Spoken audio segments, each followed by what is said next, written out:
Welcome back to the Hotel Orloff, ladies and gentlemen. It's a beautiful Sunday afternoon, August the 47th, 2024. We just finished filming a show upstairs, going through all my 1970s, 80s, and 90s X-Men comics, and well, not all of them, but a bunch of them. And then I forgot I had scheduled a live stream, so I guess I'll do a live stream.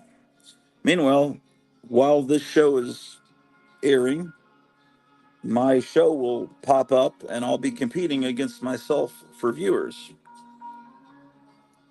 So that means this stream and that show will have fewer viewers than normal. That's okay. We don't ever get many viewers here. So, whatever, man. Who cares? So, we're waiting on David Wilcock. It looks like today he's going to be talking about cycles of disaster and ascension. And Kevin Johnson from Gotham City Comics is normally closed on Sundays, but he's there at his store today, apparently waiting on a customer to buy a copy of Heavy Metal #1. Remember that? The two robot girls fighting with maces. Someone's coming in to buy that for like $100. I've got a copy of that somewhere. I haven't seen it. Like, oh, this must be Kevin coming on in. Let's see what he's up to in Mesa, Arizona. Hey there. Hey, how's it going? Pretty good. So you're forced back into the shop on your day off to sell a high dollar magazine. Yeah, you want to see it? Yeah, sure. I've got one somewhere, but where it is, I don't know. I've got a whole box of heavy metal that seems to be kind of disappeared. It'll turn up one of these days.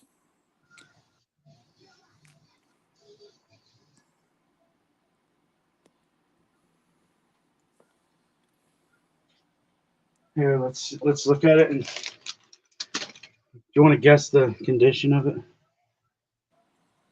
I'd say 6.4. Wait, Well, let me wait, look at wait. it first. Okay, wait, I see a little blended core. Yeah, mine's in better shape than that. That looks like that was read by an actual pot smoker. I'd say 2.5. Oh, let's look at the back. Yeesh, man. Back's better than the front. Yeah, I took much better care of my magazines back in 1980. When did this come out? 80, 79, maybe 78. Probably 78. 77. 77, right. That was Matty Simmons, publisher of National Lampoon, decided to put this French, version of the French magazine Metal Hurlant out, which meant screaming Yeah, metal. it has the insert still in it, the subscription insert. Yeah. Well, Because we all real still have it. Americans called it Metal Hurlant, but I think we've been told we should pronounce it properly. Metal Hurlant. Oh, someone else is trying to come in. Why, it's Meyer Greenblatt. Hey, Meyer, I bet you have good memories of this first. You have it, don't you? No, I don't. So, what do you think What do the you? grade is? Would you say Uh, 2 point some?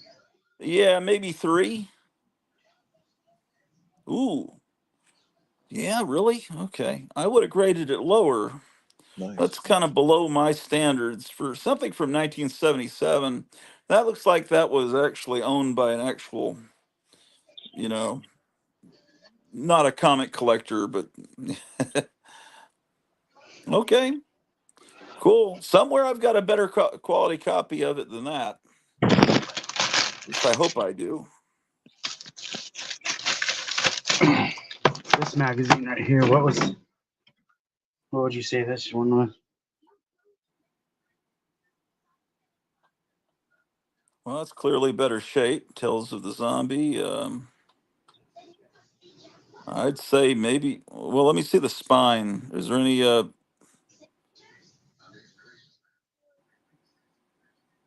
I'd say a 7 or maybe a 6. Well, maybe a 6. A little bit of rubbing there. Oh, hey, I could work for CGC. How about that?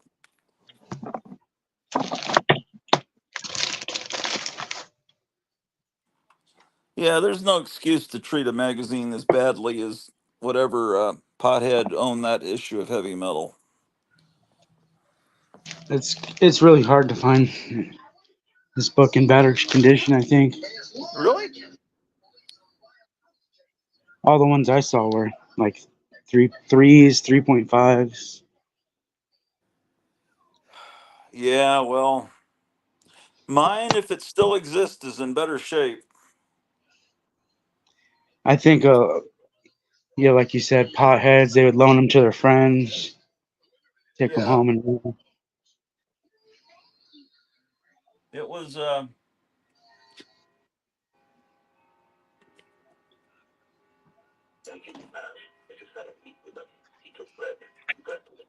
What's been up, Meyer? Oh, just been busy. Yeah, Busy with the move, busy with my car, getting my car up and running and ready to go for the move. yeah. You have to tow the car or drive it. Oh no, I'm driving it.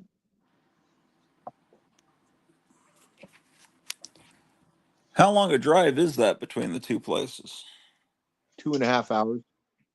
Okay, that's good distance.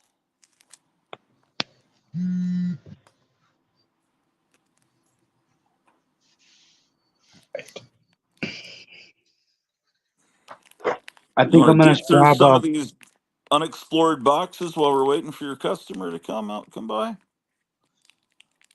Yeah, that's what I figured I'd come on while All I'm right, here. cool. Yeah. This It's is 11. It's 11 right now, and I have a little room up here, so I could. This all will be right. my. I think you should write the prices on the comic with that marks a lot instead of using a bag and board because it'll save time and Okay. money. Just write it right on the cover.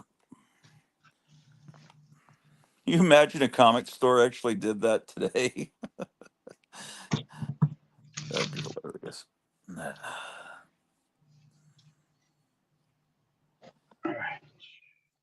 Yeah, get a New Mutants 98 and write $100 on it with a marks a lot. That would and then put it on YouTube. That would be pretty good. All right. I want to grab one that says Elvira on it because there's a lot with Elvira on it. That Okay. one, this one, that one. Okay, so you've been Because I know you want Elvira, and I know Jambo. He called me and said he wants Elvira too.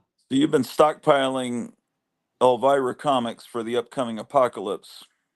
Yeah, and They I tell look. us to buy water and rice, but you've been buying Elvira comics, which I guess you could trade for water and rice. And I've already I've already made room. All this is room for Elvira right here. These are Oh, empty, yeah.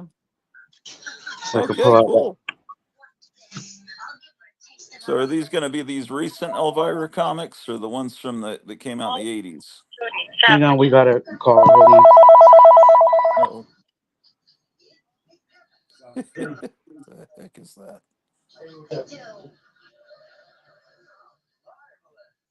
Okay, I'm here. Doors open.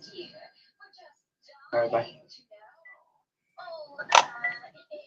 That was it for the heavy metal. He'll be here in 9 minutes. Okay. Maybe this will be a shorter stream than we expected. Yeah, because I want to see if I can get into that convention. Well, we can go over there if you want. But It's yeah, only a half, if you could take the camera with you, yeah, I'd it's only a go half mile along. up the street.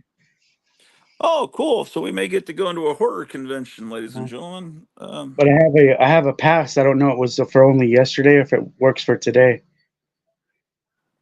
If it doesn't work for today, are you willing to pay to get in? It's 25. I don't think I should. Oh, okay. It's Man, $25. It's even on Sunday? Should be less on Sunday. Usually a lot of the dealers have already packed up and left.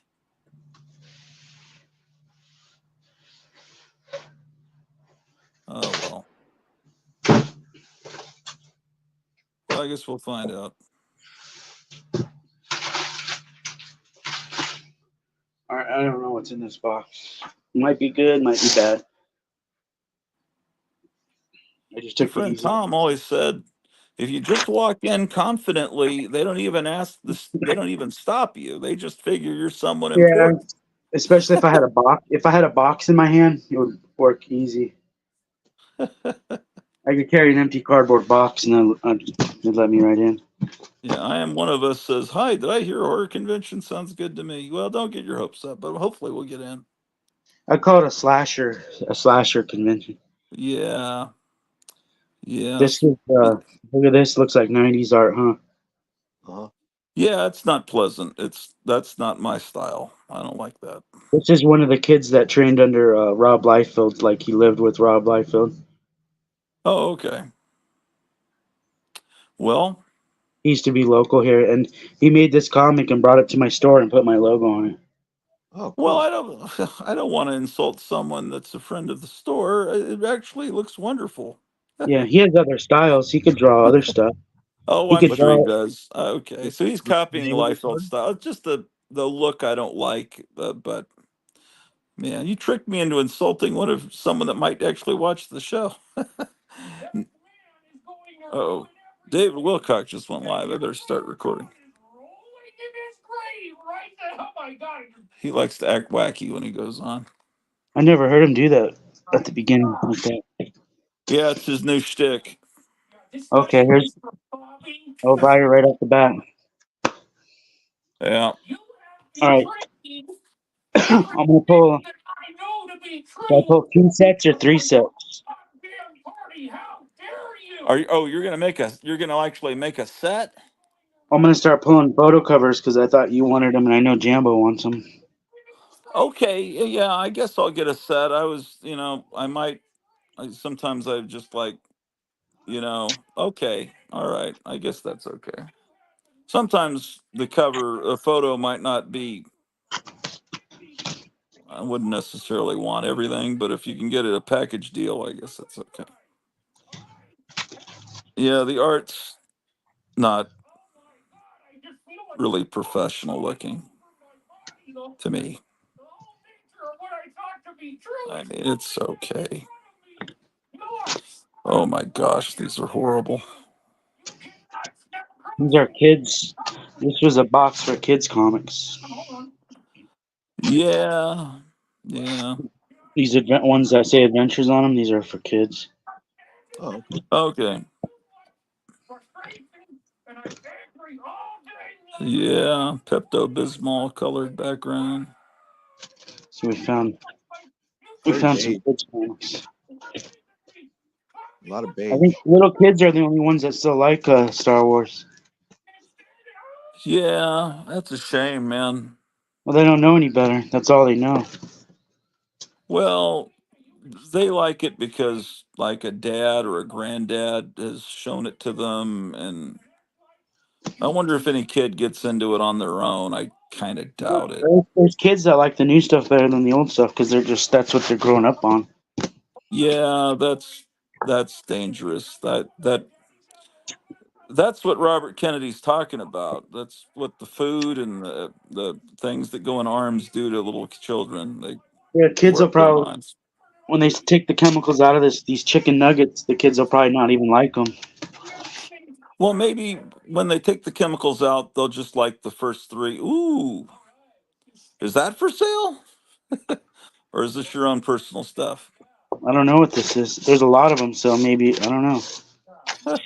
You don't know I need to what it take these. is. That's nice. I need to take these out. Look at it's in a golden age bag. Yeah, if that's for Yeah. sale, I know I don't have that issue. I don't have that one either. That's That two one and I've three. got. I know I've got that one. I got two Man, copies. why are these not out on the sales floor, man? I These don't should be. have that one. I'll take that one. That one of those ones in your hand right there. If they're for sale, I'll take one. Well, I can keep one and I can sell the other one. I don't know if this is Oh, my personal. I don't know what these are. oh, okay. Yeah, that's what I was worried about. These may be your own Oh collection. yeah, yeah. My personal might be at home though. I have to look. Yeah. I'm gonna at least separate them. Yeah, you got to separate your personal collection and keep that at home. Because if you accidentally sell one of your own things, man, okay, now we're getting into the stuff that everybody has. Yeah.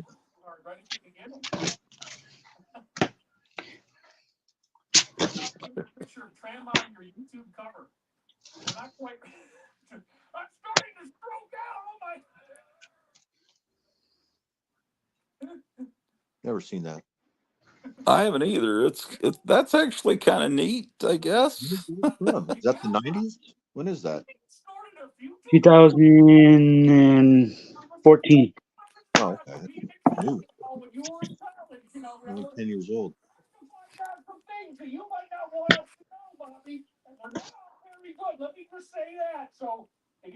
Oh, you found like a swamp thing, a vein of swamp thing. That's cool.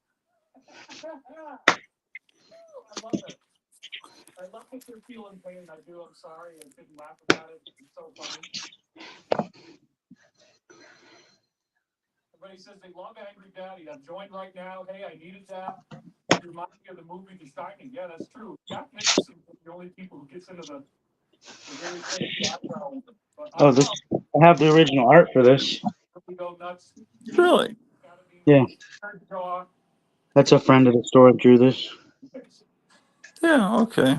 I mean, I don't know much about the mutant turtles, but I don't hate them. It's not like Venom or Carnage, which I've grown to hate. The turtles, I'll let them live.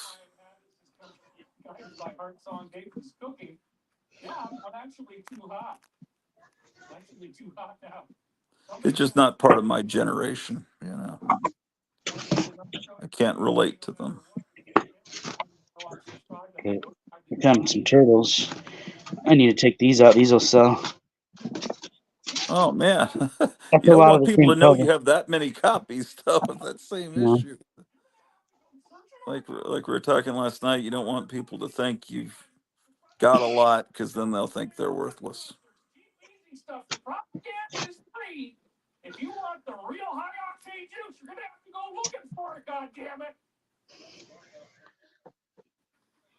That looks like a communist comic. What is that? so two moons. I never read it. It's just something about it looks very bullshit. Like it just looks very Maoist. I don't like it. Now, that was like a big deal for 5 minutes. They supposedly there was going to be a Netflix cartoon series, but Yeah, he still years has have a lot passed going and I on. don't see it. What did you say? I interrupted you. Stan Sakai, he was just here in Phoenix. Oh, there's your heavy metal guy. I'll be right there. Sure. All right, guys, I'll be back. Let me. All right.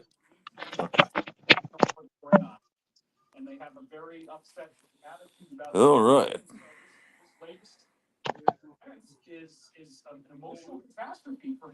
So that was a pretty wonderful revelation. Robert Kennedy coming over to Trump's side. They're really the other side is really upset. There was a some lady on Facebook started threatening Cleo because she said something positive about Robert Kennedy. They all think he's just a crackpot and a horrible person. Right. And apparently all of Kennedy's family is turned on him. So this woman told Cleo that she hopes she dies in a fire and then is beaten horribly. And then Boy. she came back and started apologizing profusely when she realized what I just said, if reported to Facebook, could get me banned for. She kept apologizing. I'm so sorry I said that. Yes. She's been combating people on Facebook. They're all just going completely rabid over the because he's I thought it was weird. He's leaving certain states that are swing states, so they'll go to Trump, but he's staying in some other states, staying in the race. And I think, why is he doing that? Somewhere Cleo said there's a video where he explains why, but it makes sense because of those states. He figures he'll draw away from Kamala Harris or whoever's still in the race, because I'm sure they'll put someone else in there before November. And so anyway, he's got this masterful plan. That's why Clinton was elected, because of Ross Perot splitting the Republican vote. That was an intentional thing. Ross Perot was working with the Rockefellers, and from what I understand, to intentionally split the vote so Clinton would get in. Anyway, it's great. Like you were saying, it's like you said, it's like a Justice League he's forming, or Doc Savage and what was it, his Fabulous Five? I mean, Kennedy. I mean, damn. If Kennedy had only been his vice presidential running mate, imagine the sign Trump Kennedy. That would have just they would have all been like that lady that was screaming in the street on her knees. No. Yes, they would have been overcome with joy. It's really pretty wonderful. Foo Fighters are real upset. You ever see that? I just saw the thumbnail. I didn't watch the story, but I saw that Yeah, first they thing this played a morning. Foo I think Fighters song when Kennedy Salty came on made a video stage with about it. Trump. Yeah, I think Salty made a video. I haven't watched it yet. Yeah. Yeah, Tales of Suspense.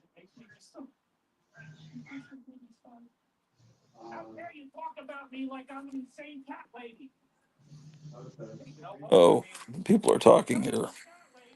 I love Disney and comics. Hey, fellas, Facebook is one place where you aren't allowed to have an opinion different than someone else.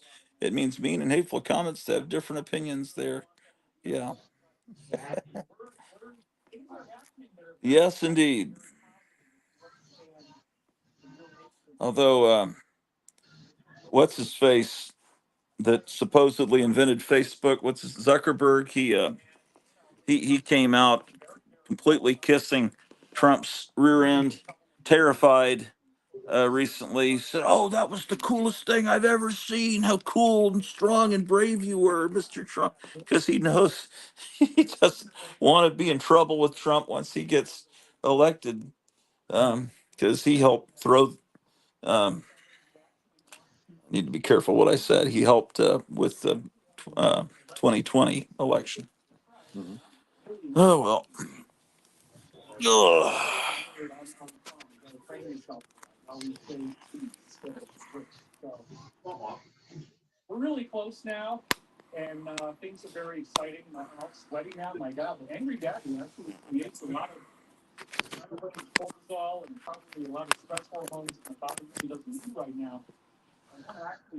Ugh. So David Wilcox live. I'll watch that later.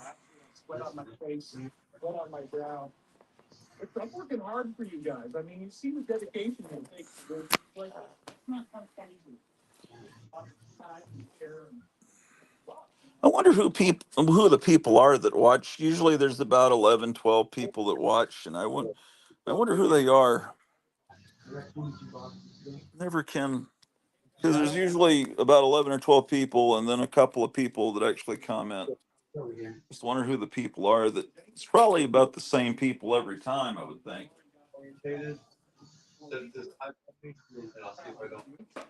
Sound off in the chat. Head count. Do a head count. Sound off in the chat.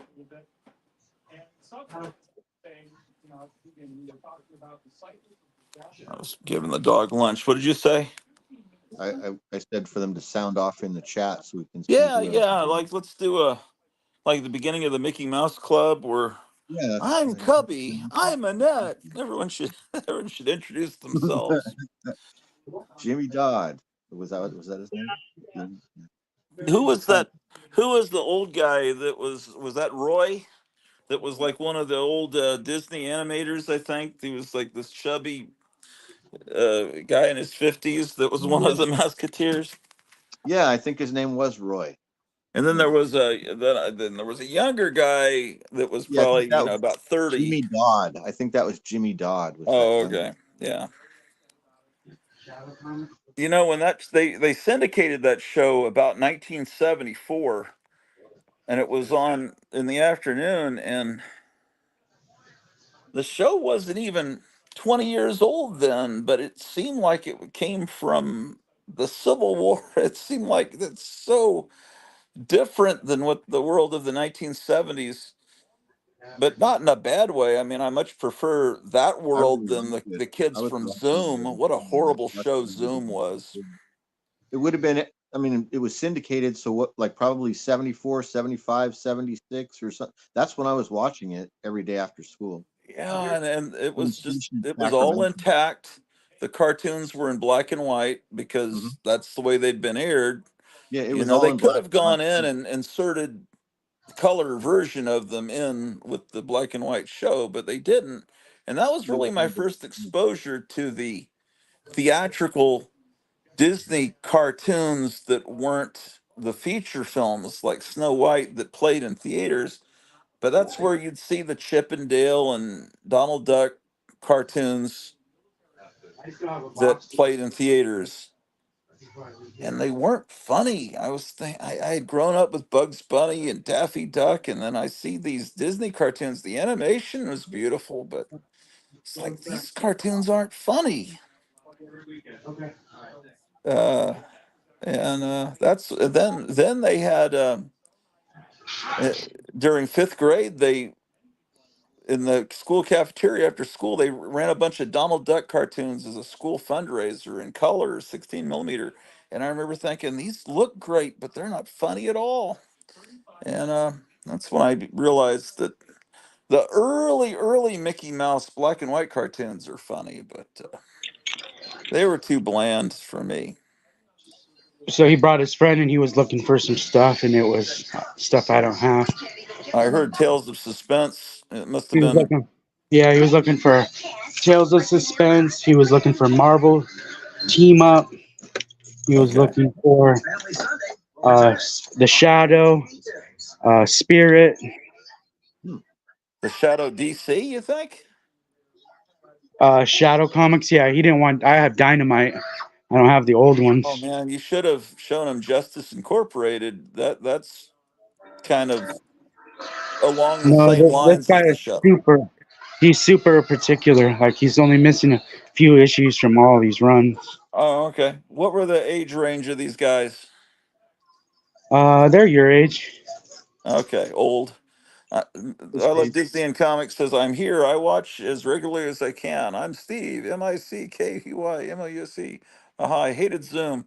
I liked Electric Company. Yeah, I never watched 321 Contact, but Electric Company was cool because they wore their shoes. The Zoom kids were barefoot. I thought that was disgusting.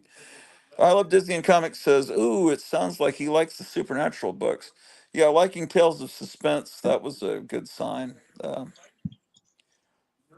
Yeah, if he was looking for all the stuff that we probably already scarfed up, Meyer, Well, I told him myself, and other guys. I had the first or second appearance of Iron Man, but he said he doesn't like Iron Man. Oh, is it one of your slabbed books? Yeah, that's the only Tales of Suspense I own. How expensive is that?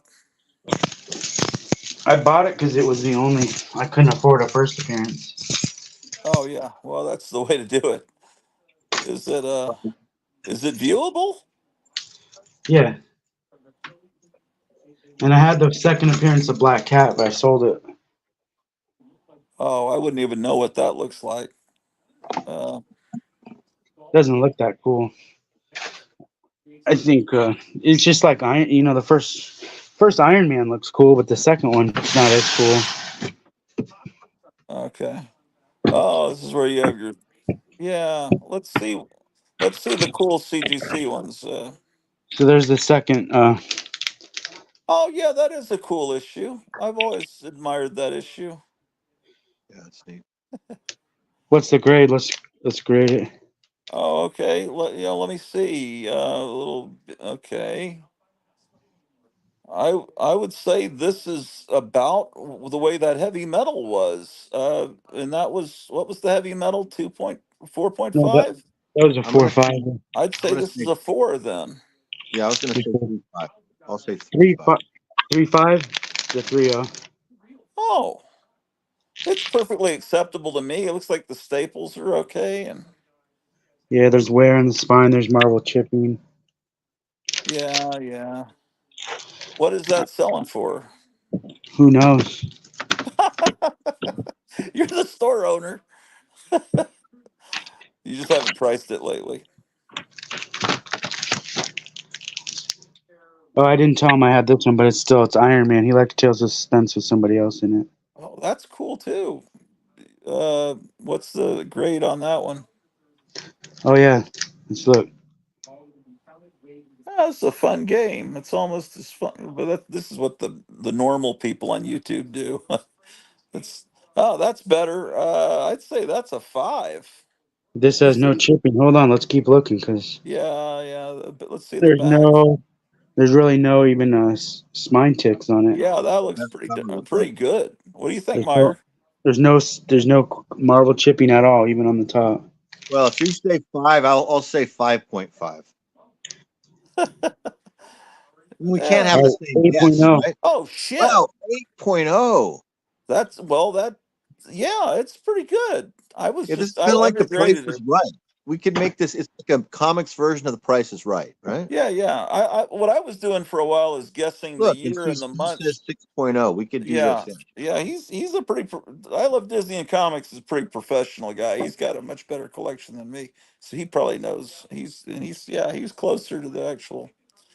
This grading is all new to me. I still think good, very good, fine, mint. That's my. I'm a Rip Van Winkle collector. I still remember the old ways. Um, are these books multiple hundreds of dollars or around 100 or 1,000? I don't even have any. An 8.0. What do you think? Who What? knows? Because I mean, I saw a $300 book the other day sell for $1. What? If you run an auction on eBay, you're gonna lose big time. Oh, okay. Yeah, yeah. No, that's not smart. You'd have to have a minimum starting, where it doesn't sell unless they bid a certain amount. But Yeah, they don't know what that amount is. They have to keep bidding until they get to that amount that you're comfortable with. You can't take that risk. look at this thing. Oh, that's beautiful. That looks brand new. I'd say that's a 9. Oh man, that could be a shit. That could be an if that's not a 9.8, that's like a brand new comic. I'd say it's in the 9 range. What do you think, Meyer? I'll Steve, what do you think? say I'll say 8.5. And what do you Oh, say about you? oh man, because to me that looks better than the Iron Man we just saw, which was pretty perfect. Oh yeah, I'd say a 9 then. it's a Oh, 9. hey, wow! I got There you go. Well, man. These are all books. The reason I'm asking, these are books that of course, I'd have to get it. Do you charge extra to smash them out of the fucking plastic, the frickin' plastic, I should say? No, I could break them out for free. I love Disney and comics. Yeah, eBay, you need to have a reserve, buy it now, or make an offer. Yeah, man, you got some great stuff back there. yeah, very high grade. Thank you. Yeah, eBay right now is dead unless you have something really rare. You want to hear something crazy that I sold? You guys saw What? it the other day, and I had no idea when I saw it how much it was worth. What? Remember that Sailor Moon comic that you guys saw? We Oh, were I Yeah, was talking making about fun of comics. saying it looked like a comic. Yeah, do yeah, you know how kind of much I like just, watching. do you know how much I Yeah. sold that for? How much? $100? How much? 100? No, make another guess. Jeez. Am I 200? warm? uh, I don't know if I should go up or down. I'll Just make say one more. I'll go 200. Okay, what do you got, Grouchy? Uh, I don't know. I'll go the other way and say 90. All right. Well, there was two of them. Remember, there was a pink one and a Yeah, silver one. I remember. Yeah, I sold them both together. Do you want to guess again? 200. Here, let me give you some info on them before you. There, Okay. one was from 1998, and one was from 1999. And they're both San Diego Comic Con exclusives. So Oh, that's the dark period of comics. yeah. And then let's see, one was number one, and one was number 11 reprints. Now, Steve is Comic. saying 800, but I don't know if he's talking about Sailor Moon or if he's talking about that Tomb of Dracula. All right, so I sold those two, and they're not near mint either. They're like very fine. I have no clue. Okay, Steve, if he that was his guess, he lost because he went over. Price is right Oh, rule. Meyer, you won. It was 600 for both. wow. And Whoa, that's just since Thursday? Was that when we saw those? Yeah, heaven. or actually no, it was 650 I got for both. The same guy Yeah. bought both.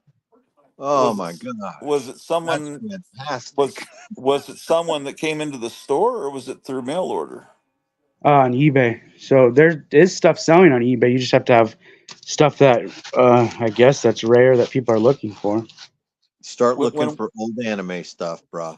when Start we looking s- when we for saw that old Thursday, was it already sold and you had it out to mail it, or was No, it? I thought it was I was almost sold it for $5 a piece. I didn't think they were worth anything. Oh anime, wow. bro. No one watching spotted that. And no one said, "Hey, that's a real rare thing." I was just No, laughing at it because it looked like something that's fantastic. from And they were communist just in a China. bin. You didn't even know what they were, where you were. They were just going to be marked 4.99. Right? If someone would have walked in and said, "Hey, how much for those?" I would have sold them $5 a piece. Yeah. See, I've always liked Sailor Moon. I enjoyed that cartoon when it was syndicated and back in the '90s. I really loved the theme song. I thought it was pretty cool, actually. Look at this cool motorhome. Yeah, yeah, We might all need one of these pretty soon.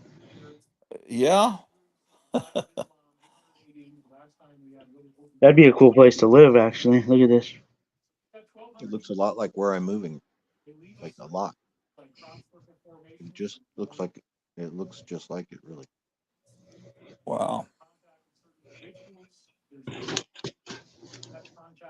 Oh, we're back to the box we were going through. Yeah. I haven't seen this young Hellboy before. Is this a kid's comic too? I'm not sure. Maybe it's in all ages.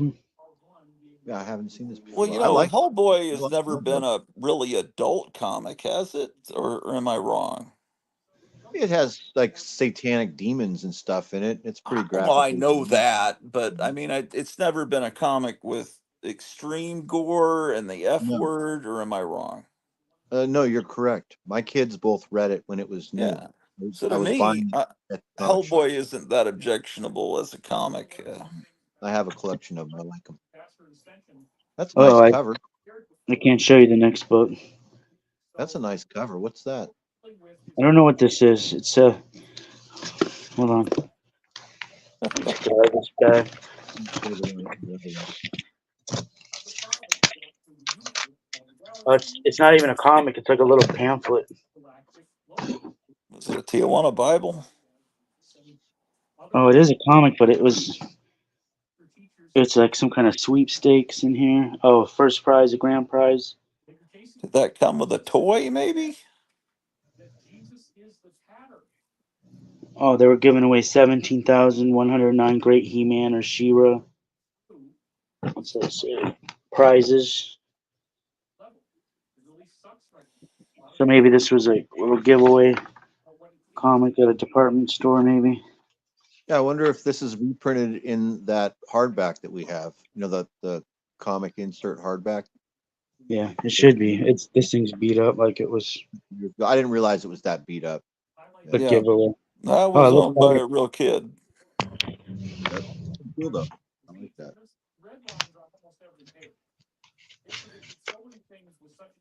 Yeah, I'm sure you have a collection of those comics. I have a stack of those comics, and then also I have that hardback that's really good.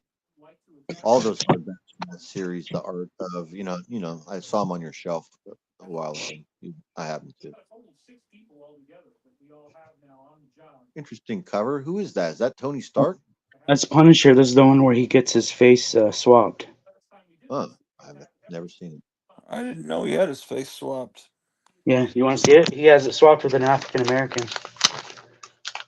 Okay, and then did he have it swapped back? What kind of ridiculous stuff is this? What was that? Was that a movie called? Was it called The Yeah, Face Watermelon Off. Man? Remember Face Off? Yeah, or Where they Face swap Off. face? Yeah. Yeah, There was a I movie don't. in the 70s called The Watermelon Man. I've heard of it. I don't know if I ever watched it. It was about a race swap. Mm.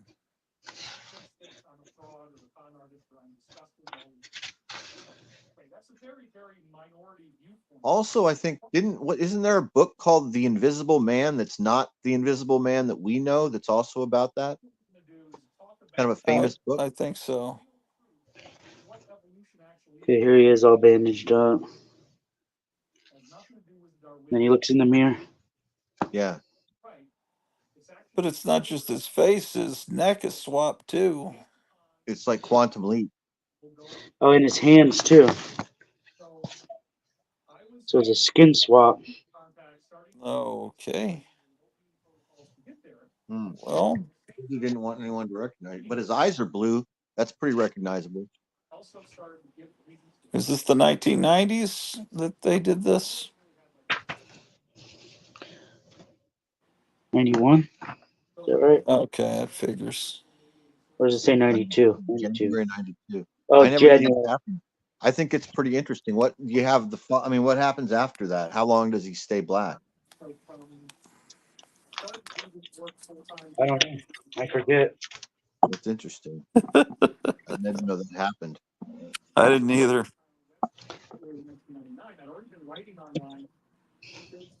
Oh, yeah. Remember, I was talking about this. Kind of looked like Bryant Gumbel. I was talking about this issue yesterday. I was right. It was a. Huh. Kitty Pryde uses a racial slur in this one. Can you Oh, say what the racial slur is, or can you use like the first letter or anything? Or I think it was towards Jewish people. really? oh, This, if I'm not mistaken, I could be mistaken, but I'm pretty sure that's what it was. This one was a controversial drug issue, and this one, Captain America's like on speed or something. That's why he's uh, going wild. Cap goes wild, yeah. Streets of poison. Huh. wow.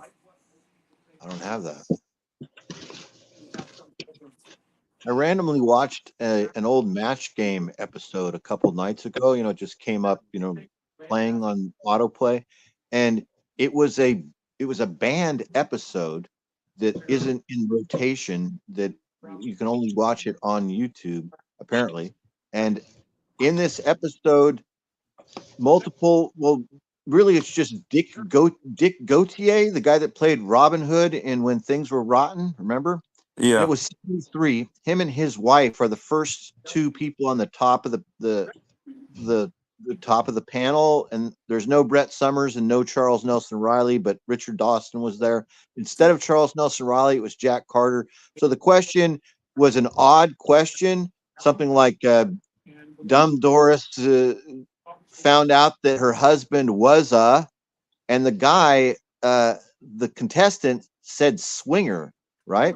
And then yeah. Dick Gautier and his wife, they both wrote that word that means a bundle of sticks. Yes. And everyone laughed, and they both wrote it out, the 3-letter version of it, right? Of Uh huh. like a British cigarette, right? And Right. everybody laughed. And then like Jack Carter said girl, Richard Dawson said lady, but it was interesting that they used that word multiple times. I mean, they, Rayburn had to read it, had to say it. They all laughed, and then she said it, and then they all laughed. Rayburn said it was something else. I was amazed Huh. that it was like openly used, like in 1973 on Match Game, and everyone was laughing. It kind of Was this surprised. on YouTube? Yeah, it's on YouTube. You could just search Match Game banned episode or Match Game, those 3 letters of a bundle of sticks or a British cigarette, and it will come right up because it's in the title, I believe, Huh. or it might be banned episode. I forget. It's match game 73. I was kind of amazed by it. It's like halfway through the episode, so it completely surprised me because it was auto playing, and I just thought I didn't know the significance of the episode until I saw that, and then I clicked on it and it paused, and I saw what banned episode. You know what I mean? I thought it was just a regular. I didn't think it had significance. That's why they were showing it to me, was the significance. Oh, These will sell. These boys. Yeah, they will, huh? Hmm. This is the benefit of going through and looking at this stuff, and then also it may be difficult to find stuff like that Sailor Moon, but there's a possibility those nuggets are in here that Yeah. you don't know about. So start looking for anime. Whenever you see anime, pull it out and price it just in case. Even if a $5 book turns out to be 25, that's a big profit, right? Obviously, you know what I'm Uh-huh. saying. I'm talking to somebody who's been doing this since the 18. Your family's been in business since the 1880s.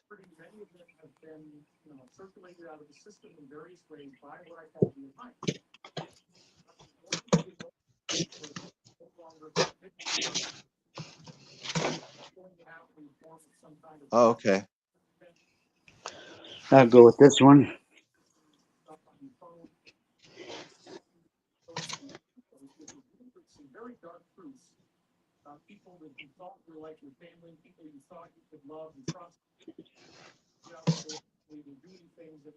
Is this all the same box that started out with the Elvira? Yeah. people, the speculators may want that Red Hulk one because of the new Yeah. A lot Oh, of this stuff, Harrison Ford is playing the Red Hulk. not all of it. this isn't a Red Hulk though. Oh, I thought it said it on the tag there. Oh, His first first appearance is appearance of third. third Red Hulk. I didn't Third know there Red was more than one. I didn't even know about the first Red Hulk. I just know that idiots care about that now because of that trailer.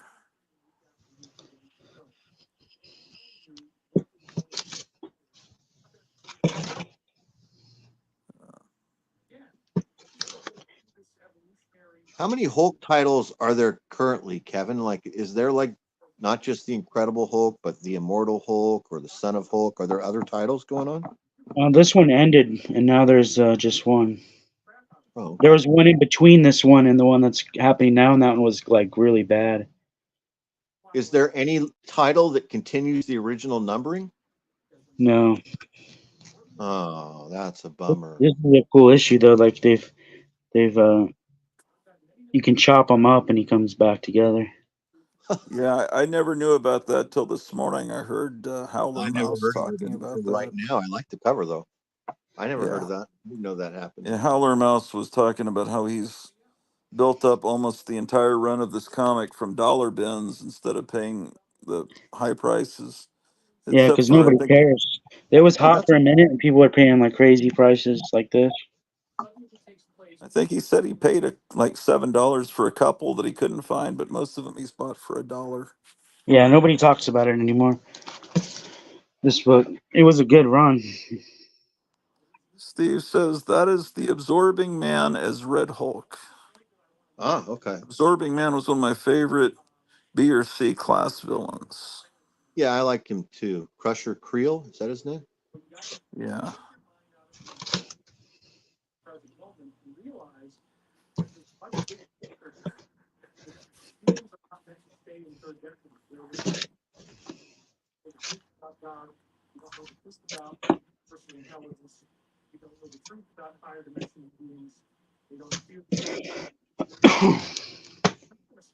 Heck,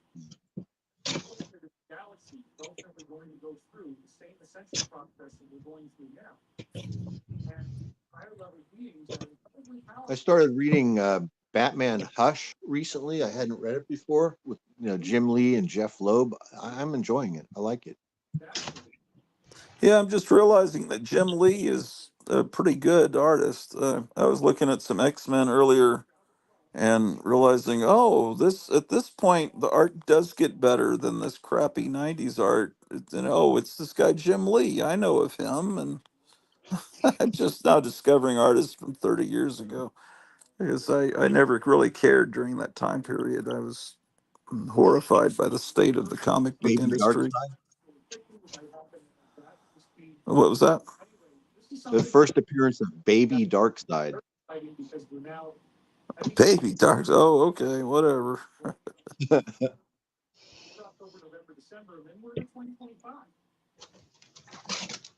Uh, This is probably all in dollar bins now too. When it was hot for a while. I was saying, what are you going to do with the books that you're not pulling out of the box They probably just stay there. until something comes up where they're valuable? No, until I found somebody that needs them. I can't. I don't think I can fit all this out on the floor at once. Yeah. I'm just taking the stuff that I know I need it right now. And if we could get an audience on a live show where people are buying them as you're pulling them out, then you don't. They could just go out. That would be a lot of mail order shipping, though. It's a juggernaut Howard the Duck. Okay.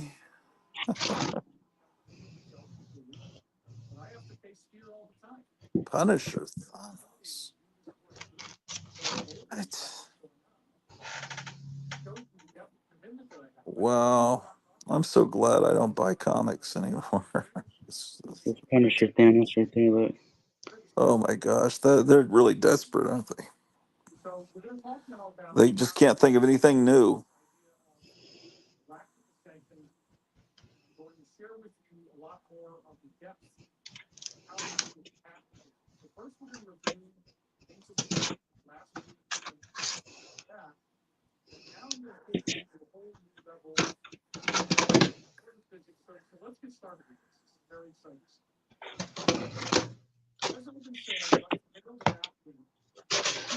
All right, that was. I thought there was going to be a lot of Elvira in this box, but there wasn't. There's about four copies. Oh, do you think I got enough out so I can put the rest in here? Maybe.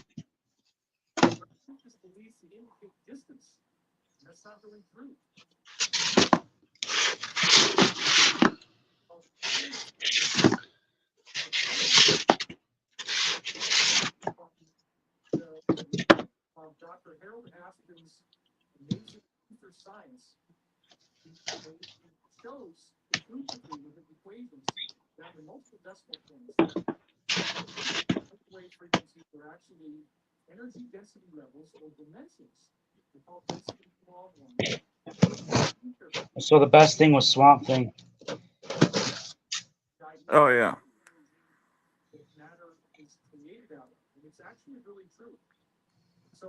What was the worst thing? Star Wars. Oh, the Star Wars Kitty ones were pretty ugly looking. It's a pretty good box.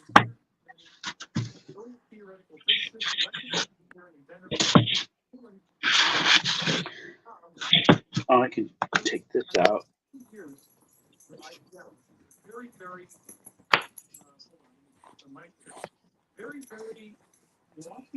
I think this is starting back up. This might be something again. Ultra Mega. I don't know what that is. Yeah, he sent us a free book last week that I sold for $100. It was a Transformers book, but it had an ultra mega cover on it by this artist James Harn, or is he the writer? I forget. You want to see the inside? I guess is it somehow Ultraman related? It's just a dude that's kind of like Ultraman that holds big monsters and stuff. It was pretty cool. I remember reading it.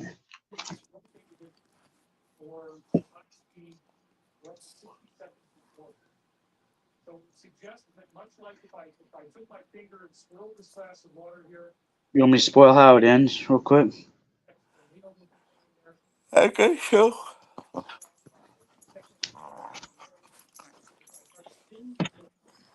There's Ultra Mega. He like pulls pulls out this eyeball thing out of the monster, and it like. Oh, let me see if this. Oh, you think he dies? Look at all this blood. Or I think he did die. Let's look. Yeah, look at all the blood that comes out in the city. Mm. Like it's rivers of blood.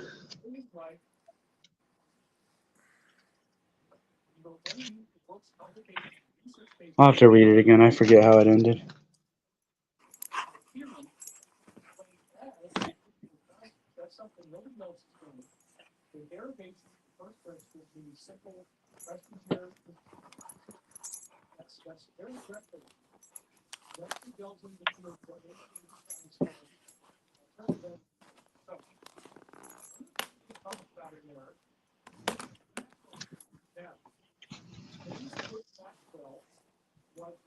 What do you think? You like this or no? It's not terrible. It's not something I would probably would. I don't know. I don't know.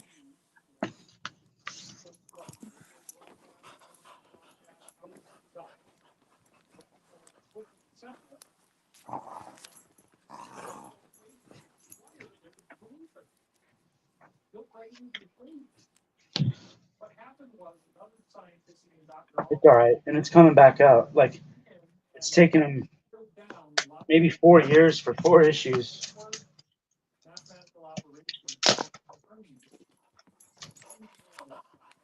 Maybe it was only 2 years. Seems like 4 though. Here, let's look at this real quick. Where's Captain America? He's on drugs.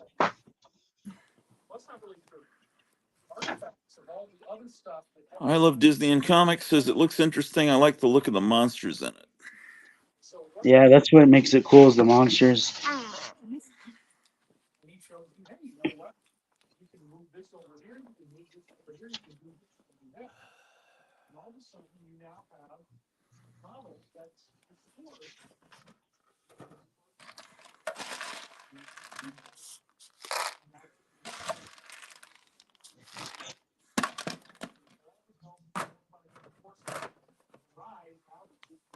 Ugh.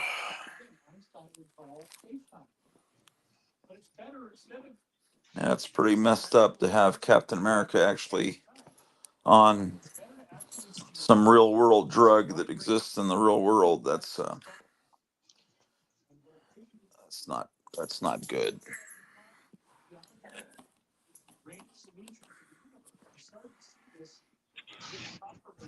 I didn't notice it. I guess you have to read it to know. It's just a character that's been around for 80 years. That's a patriotic character. So when you do stuff like that, it's kind of disrespectful to.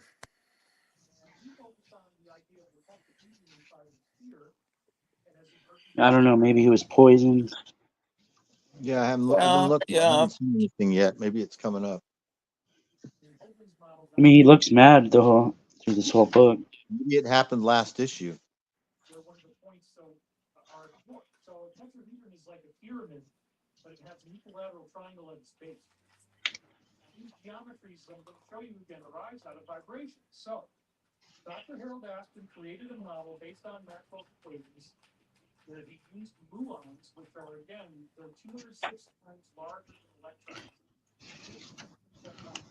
So Daredevil was probably like reading his vital signs using his sensing, his radar sense, so he could tell Cap was on drugs. He's probably thinking that right there in those thought Yeah. Okay.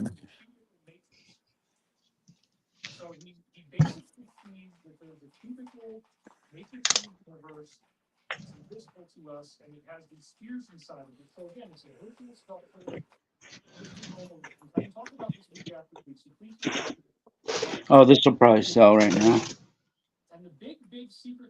Oh, that's a nice looking cover. Yeah, maybe. Like white and blood. Yeah, I'm sure it will. Yep.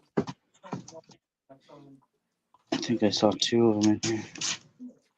Yep, there's another one.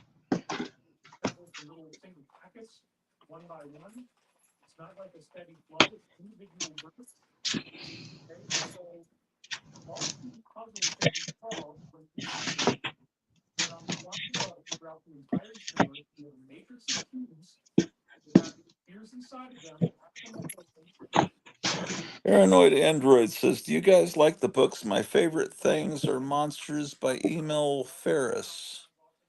Seems like I saw that at Half Price Books. It was like a collected book of some nostalgic, but I think I've seen that.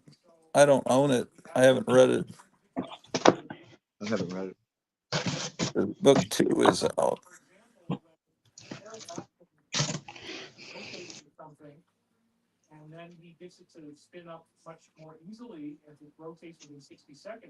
Oh,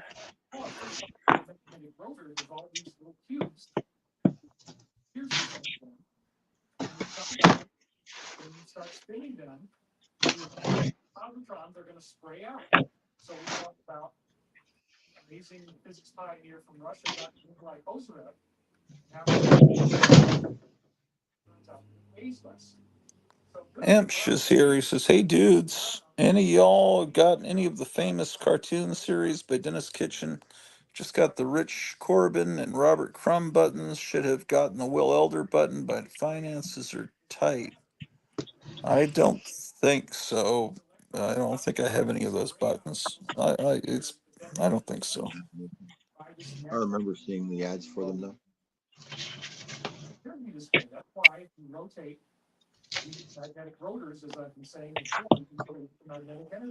Raw 2 has all the underground. No, I have a long box of underground, but I certainly don't have all of it.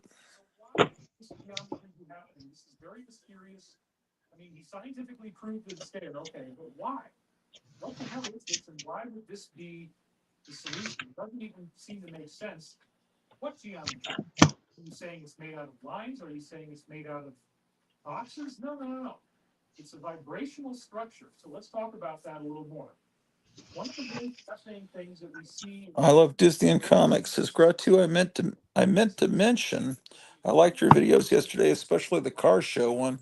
Yesterday must have been National Car Show Day. Love seeing classic cars.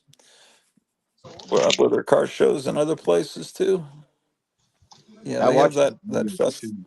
I agree with Steve. There was a at the end of the street. There was a black, like before you cross the street, it was a black Studebaker Champion. The front of where the grill is. It looks like a bullet. It's a really distinctive car. Yeah, With a really weird back windows too that wrap around. Um, right. really cool car.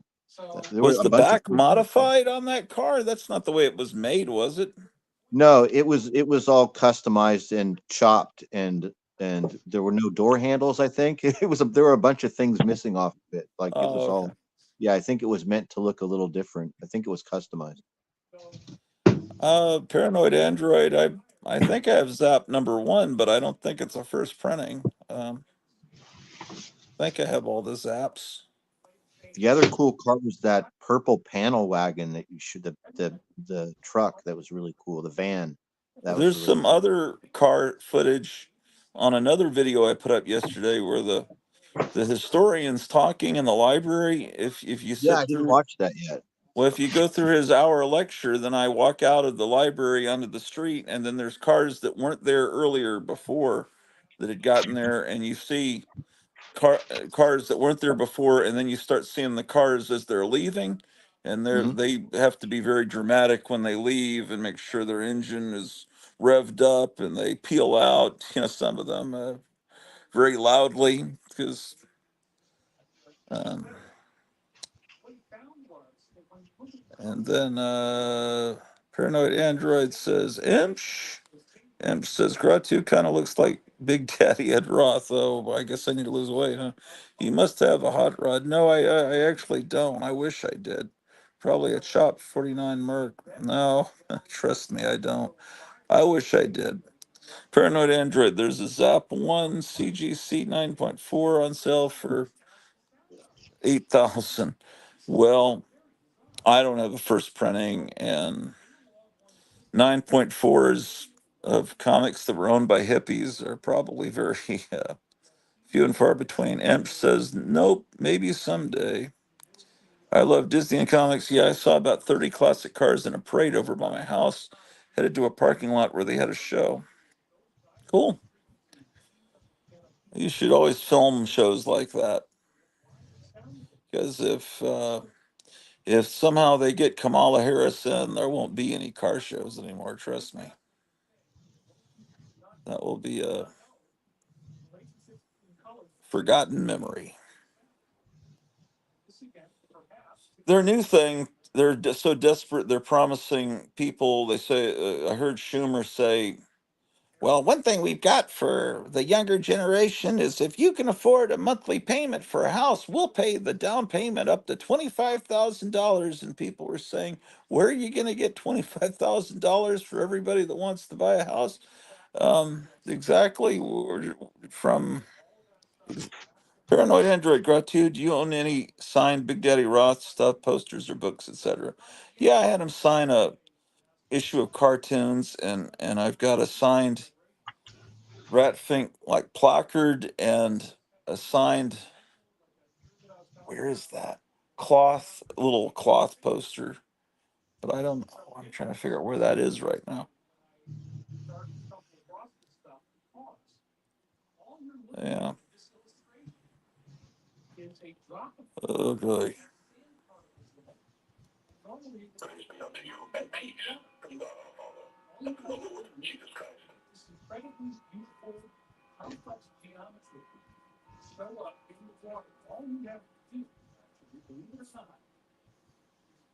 Oh my gosh.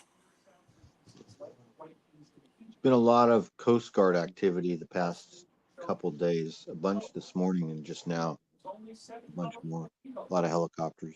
The weather's been really nice. It's warmed up, supposed to be even warmer, and so people are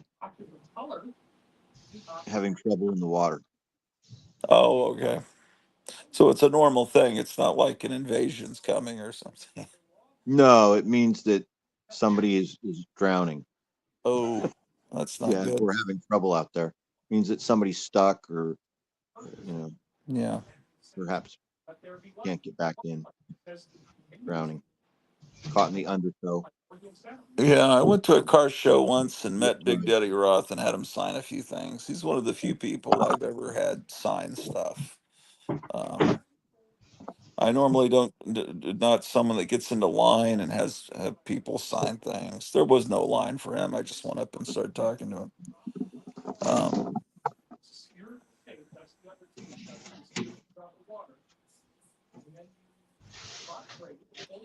Amp says most of my underground collection is Corbin related. Yeah, Weirdum comics and 1 and 2. Weirdum. I don't know if I've ever heard of Weirdum. And first printing of Raoul for my treasures. Yeah, Richard Corbin's great,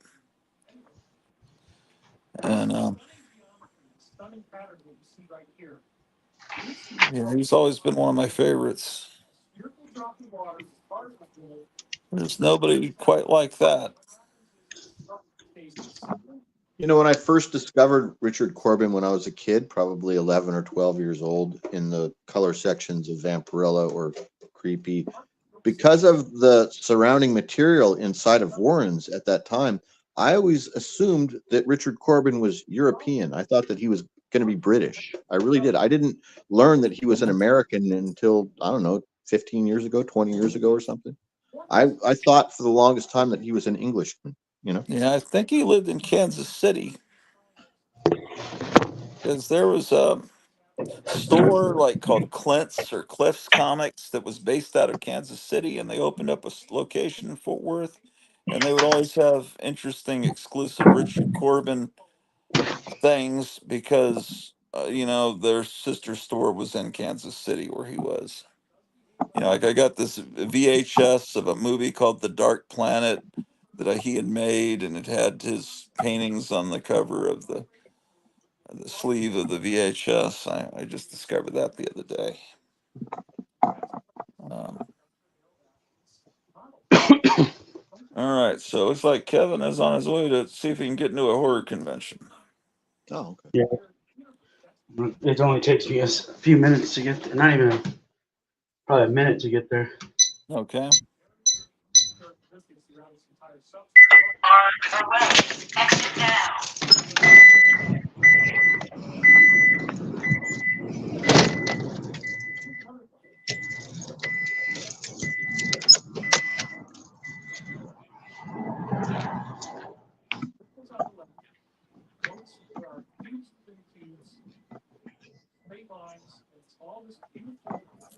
I watched Superman 2 recently as well. You know, we're You watched always what? talking about how poor current day superhero movies are. I watched Superman 2 Oh recently, yeah, you know, yeah. with Christopher Reeve, and it was good. You know, it opens up with him saving Lois from the Eiffel Tower, and Yeah. it's there's like these these scenes showing Paris with Lois, like you know, at the base of the Eiffel Tower, like sneaking onto it to like, you know, be a reporter to scoop the story of these terrorists that are going to blow up the Eiffel Tower. Yeah. And yeah, the demographics were different of what France looked like in that movie. But the movie was so enjoyable, right? It's so fun. It's so like it keeps your attention the whole time. It's not like nowadays I find myself wanting to change the channel or getting bored with new things. Yeah. But this movie, there's so much to it. You know, Valerie Perrine is great in it. Miss Teschmacher, right? And Yeah. Gene Hackman's hilarious. It's very funny. You notice things that, I mean, I know that I know that I saw that when it first came out in the movie theater, and I even looked up on my phone what the release date so I could place myself and have a guess and think, who did I see this with? Pretty sure that I saw it with my sister and my mother. And it's really good. It's a good movie. Yeah.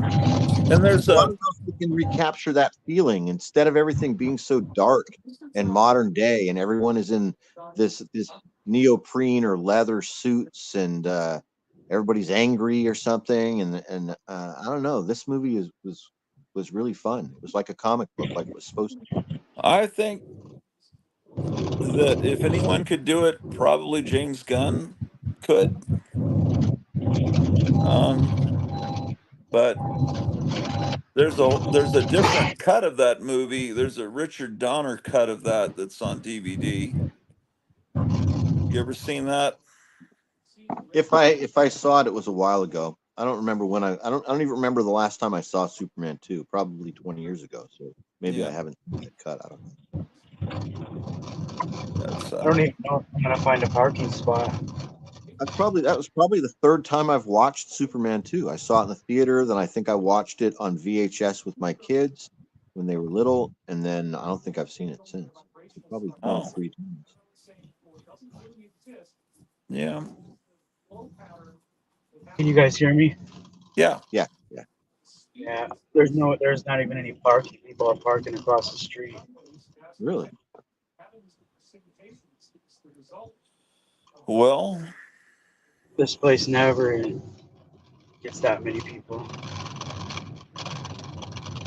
what's the name of the Typically, show? Gathering of the Ghouls.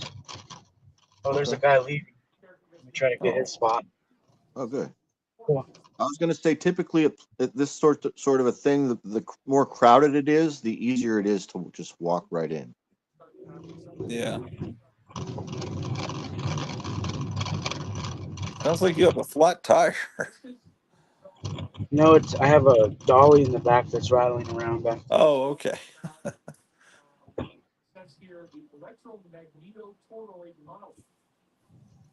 Everybody's doing the same thing I am. I'm trying to find somebody leaving.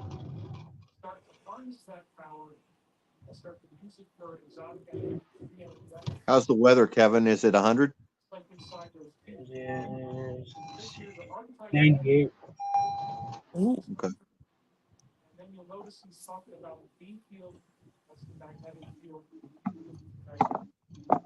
Yeah, I don't know how.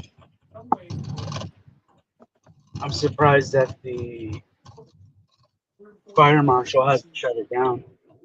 There's this many people. Really? The place doesn't even hold that many people.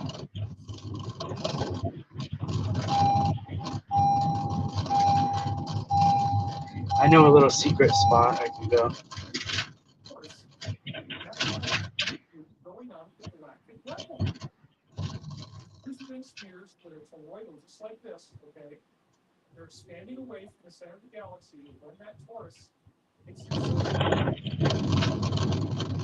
I really like Carrie Lake too. She's kind of like Black Canary, right? As far as connection, connection to Yeah. the league goes. She did a really good job the other day in Glendale. I watched most of that entire thing on Right Side Broadcasting. It was really good. Yeah, I haven't thought of her in a while. Um,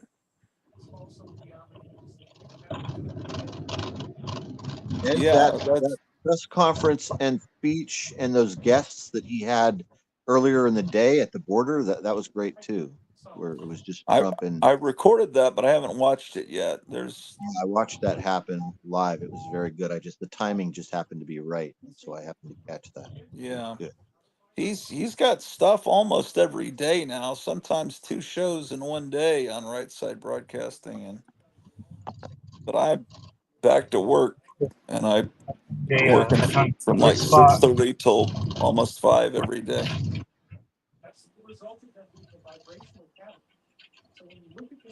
The Secret first parking Corbin spot. story that I ever read was Bowser, and it was in an issue. I think it was in a Vampirella issue. I think that was the very first one I read. It was about the kid that had the monster in the basement, the pink tentacles monster that ate the Avon Lane. Great story. And so I was probably 11 when I read that, and I could immediately see this art was so much different. It looked so cool and so three-dimensional. And I didn't even understand how it was produced. I didn't understand what an airbrush was, or I didn't understand how he was able to replicate that photo realism that he was doing. That Yeah. it looked so foreign to me, but it was incredible. Yeah, I don't really know when I first saw his art. It might have been that really there was a really gory story where this toy train crushes someone's head, and this Oh, woman, all these intestines come out of this woman with it all are wiggling around, and it was a humorous horror story, but and it was something like I don't remember. There was a dog that gets sucked into I I don't know, some bone has hands and it brings the dog under the ground. Something like that. I don't know. Um, I remember yeah, it had some sound effect, click lick. I don't remember what it was called. It was in creepy, probably. probably the second one I read was in an issue that maybe the creepy Christmas issue with the Santa with the bag of entrails on it. I think that was Yeah, the color story, and it was something like Christmas Evil. It was about the Antichrist being born on Christmas. That's remember that story? I'm not sure. They always I'm not feature a sure. panel of it in that Comics International or something is on one of the covers where it's this creepy looking guy with glasses holding a knife. He's getting ready to like murder the mother of the baby, I think. I don't Oh remember. It was boy. just really scary, real like Omen Exorcist vibes. And I was about 11 when I read that. It was pretty scary.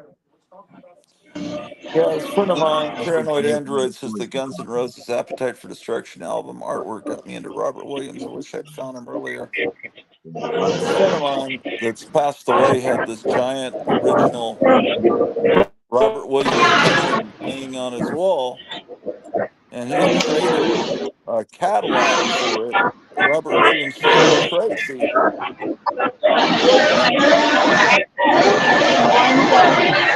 And sounds like he's at the dentist. Wings not oh, color today. The wrong color? I have the wrong color badge on. Oh boy, they caught it. denied entry. Wow. I almost made it. Hmm. They're really checking badges up in here. Wow. I had the wrong color. See if You ought to anybody get I know. someone leaving and swap for their, give them a Yeah, dollar or two. there's got to be somebody I know here. Yeah, well, when we went to a horror convention, my friend Tom, that has the Robert Williams painting, well, his family still has it. He passed away, but we went to this horror convention. He says all we have to do is just walk in. I was nervous about that. He says you just look like you know what you're doing. Just walk in, and Well, that's what I did. I probably would have made it if I didn't have this on it. yeah, If I would have. well, that's what he was telling me, but I was nervous about that. He says, "Oh, come on." So he just walked in and he went over to Tom Savini and he said, "Tom, would you tell them can I have something that shows I'm your assistant?" And he says, "Sure, Tom," because they knew each other from Hollywood. And so we got into this Texas Frightmare weekend. It said we were Tom Savini's assistants, but we Hey, didn't. I'm gonna leave and come back. I'm gonna call somebody and see if I can get in. Okay. I'll be right back. All right. Oh boy. Um, I better put the link back in the chat so you can get back in.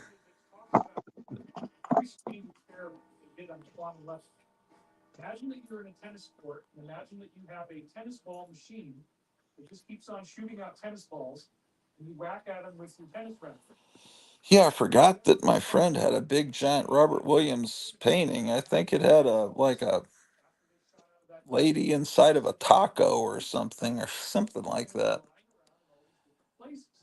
Do you have any stickers to show? Laugh out loud.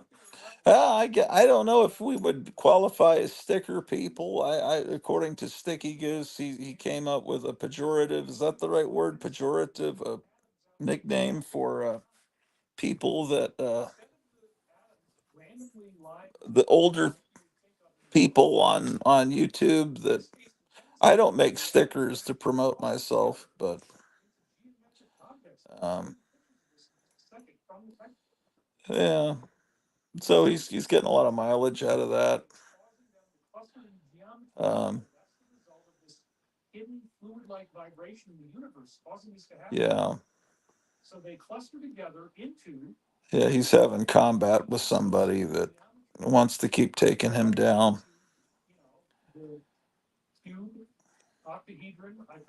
I've watched a It's little bit of that. I haven't. I'm it's not. it's it's not particularly funny, but some of these people deserve maybe to have the piss taken out of them, but I don't know. Just let them have fun if they enjoy what they're doing. I don't want to mess with the comic book community. I don't care enough. I don't want to be really part of it. I have friends that collect comics, but I don't want to be just a comic book person. I just, because I hate comics just as much as I love comics. I mean, for every comic book that I dearly love, there's probably 15 comics that I hate just because of everything that's come since the 1980s. And a lot of these people that are all over YouTube, they love all that crap that I hate. So I can't relate to them. And they hate the Silver Age, like Sticky Goose is saying, I don't like that old stuff. It's like it's made for kids. Yeah, because they're comic books, they're made for kids. Because these new people, they think that comics are meant for adults. And maybe those books are brain damaged adults, but adults nonetheless. And says, anyone here collect books on dinosaurs and cavemen illustrated by Brian Zdenek and Charles R. Knight, the two best illustrators of prehistoric goodness, bar none? Yes, better than Bill Stott. I'll have to research those names. I'm sure when I see their art, I'll recognize it. But offhand, you've got interesting. See, Imsh is what I would like to be perceived as someone that's not just into comics and some of the other people, Paranoid Android, they're into Robert Williams, into underground stuff. a lot of these people that I guess Sticky Goose refers to as sticker people are only into superhero books. That's all they're into, and that's all they see. And that's, I think people should have varied taste.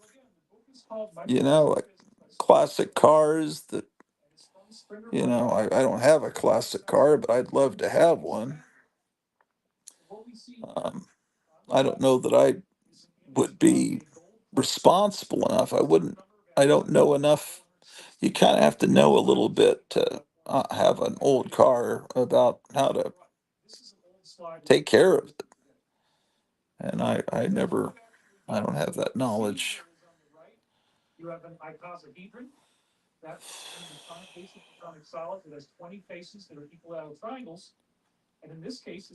But it's going to be an interesting year.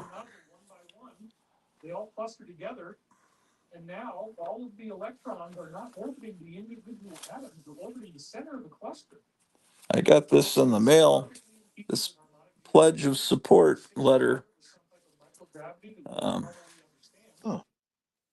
Personal correspondence. yeah, it's saying, help me defeat Biden, because they didn't update it. Project 25 newsletter, right? Yeah, we have a huge Individual challenge. Joe Biden and his leftist special. I'm sorry. Nothing. Go ahead. Oh, it says Joe Biden and his leftist special interest allies are determined to keep the White House and elect a Democrat Congress to fully enact their Marxist agenda. They're raising unprecedented sums of money so they can continue destroying our great nation's prosperity, security, and freedoms. And it's dated Wednesday morning. It doesn't Oh, have a date, so it could be any Wednesday. I got this on a Thursday. that's funny. That's dated Wednesday morning. I like that. That's interesting. And look, it's got his signature on it. Uh, Oh, yeah. I need to learn to do that signature and do it on comic books. Put his signature on the front of all my comics. I heard a big noise. That must have been my wife dropping a remote control upstairs.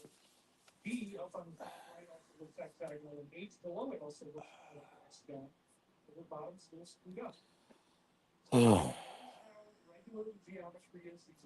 what are people saying here? Emp says, I went to a gallery show of Robert Williams paintings in the 90s in New York City. Great painter, but I do not like his comics work. Okay. I like his comics work, but his paintings are great. Yeah, he was a cool guy. Um, but Robert Williams thought my friend was crazy to trade a 50s Cadillac for one of his paintings, but I think ultimately the painting's probably worth more. Um,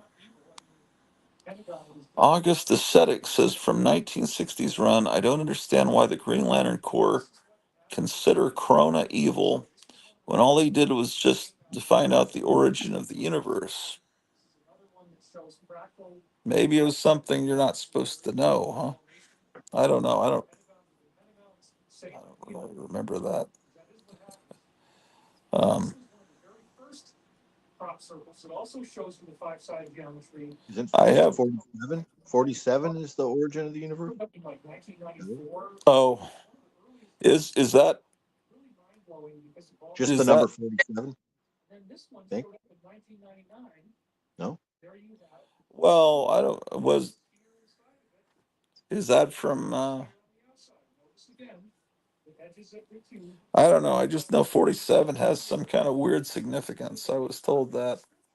And you see 47 all over the place.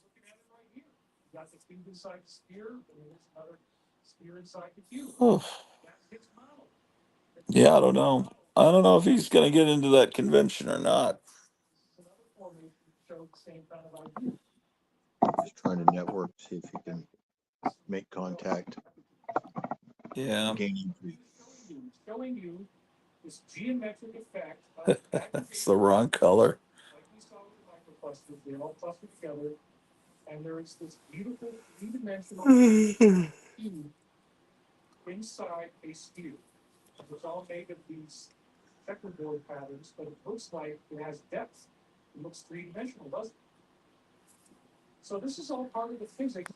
My episode from earlier is uploaded to YouTube yet.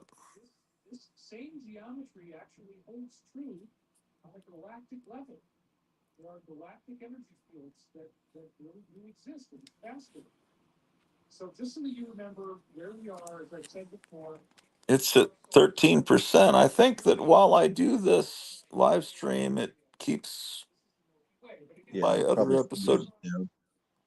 Maybe the phone can't do those two things at once. Yeah, because Kevin was going through a bunch of X-Men comics, a big stack of them last night on the show. And then that made me think I need to go through my 1970s and 80s X-Men comics to see what I have and to try to remember why I stopped buying them and when I stopped buying them. Because, and I think I stopped buying them because the artist changed from John Byrne to whoever. It just, it wasn't as interesting visually to me anymore, even though it still had the same writer. Um, or I don't know exactly why. And then I could see that I came back when the cartoon was on TV. I bought some. But,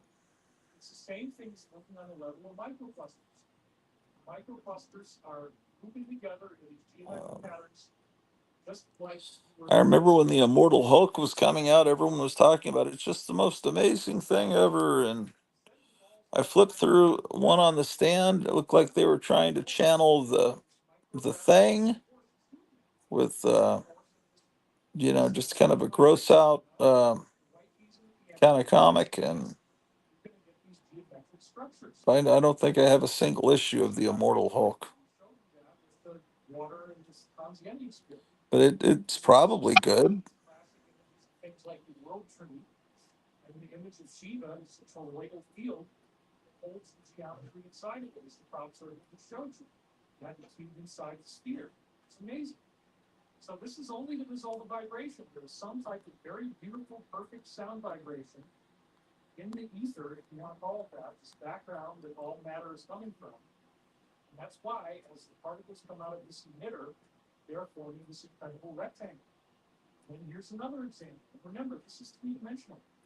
Well, what is the status of the paperwork for your move? Find more out tomorrow. Find out tomorrow. Okay. Sorry about that, man. No, I like it. It keeps me awake. Turn it on.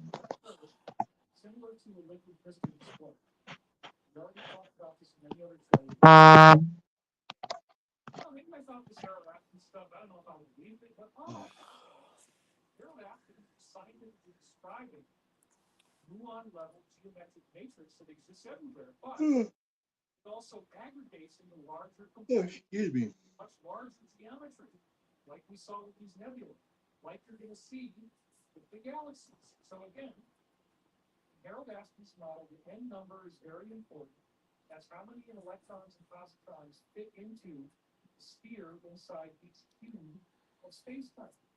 But when I went to that horror convention, once we finally got in with the help of Tom Savini, it was very boring. It was these people aren't into horror as I know horror. Some of them might be a little bit, but I like classic horror, and they were all into Pinhead and Chucky and just the modern splatter stuff.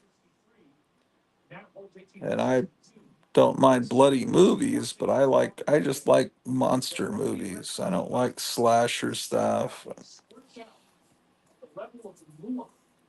It depends on the movie, but It's mostly a crowd that's, well, I don't want to. A lot of, yeah. No point in insulting them.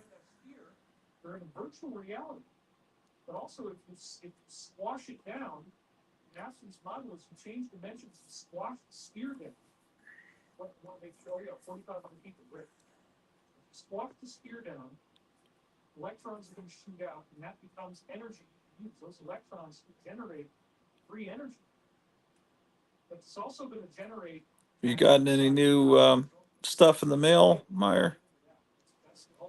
No, no, not really. Nothing. I have not.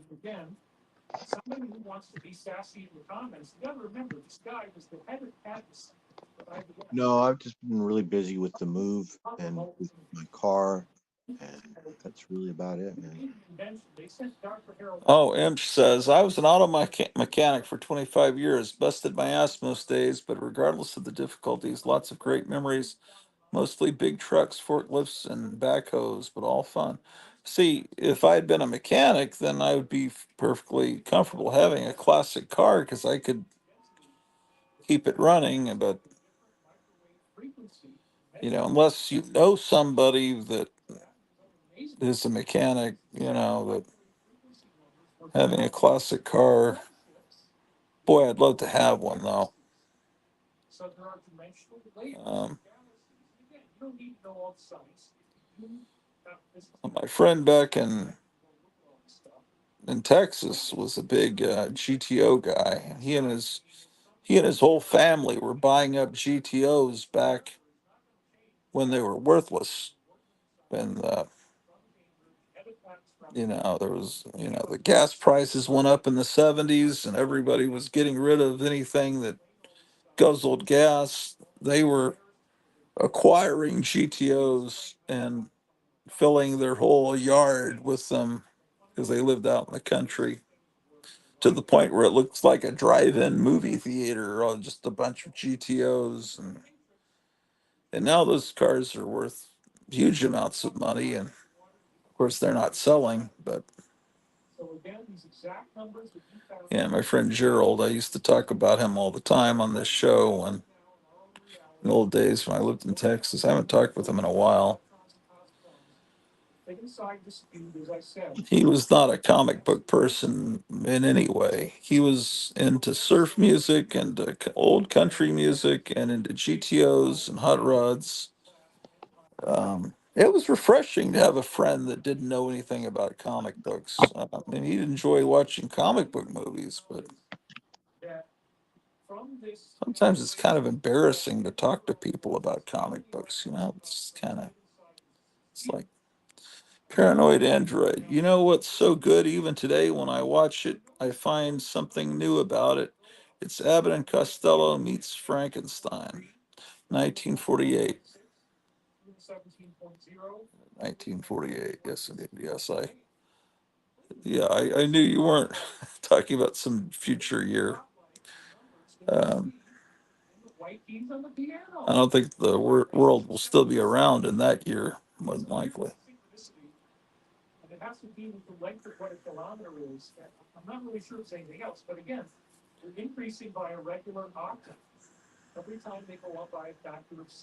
So Trump has Kennedy, uh, who are all the people he has on his side? Tulsi Gabbard, Vivek Ramaswamy. Who are some of the others?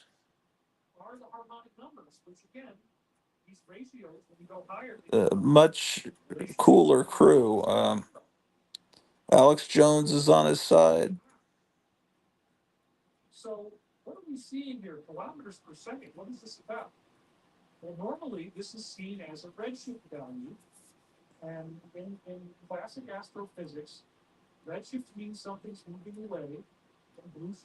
Well, what did I just?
Oh, Elon Musk. Thank you. Yeah, Elon Musk. My wife's watching. I wasn't sure. Now I know she's awake. I didn't know if she was asleep or not.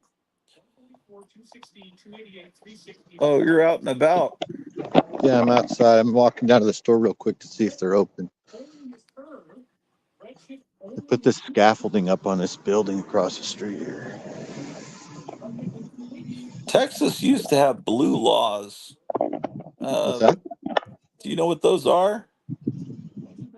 Huh? I can't You hear you. ever heard of blue laws? No.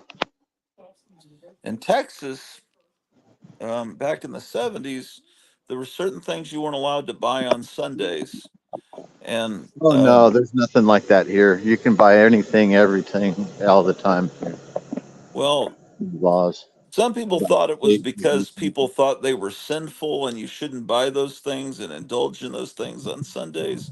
But the real reason, supposedly, for the laws was that some stores wanted to close on Sundays. But if you stayed open and sold the stuff that those stores normally sold, that it was unfair to them. So Uh, um, that you couldn't obviously buy liquor, I think cigarettes, but they wouldn't let you buy magazines or comic books and toys, and they would throw a blue cloth over the magazine rack in any store that was open on Sunday, like a grocery store that had a magazine rack. They You couldn't buy them on Sundays, so it was one more thing that made Sunday miserable. 'Cause Sunday, the television on Sundays, as when I was a kid, it was boring. They might, well, depends on where you lived.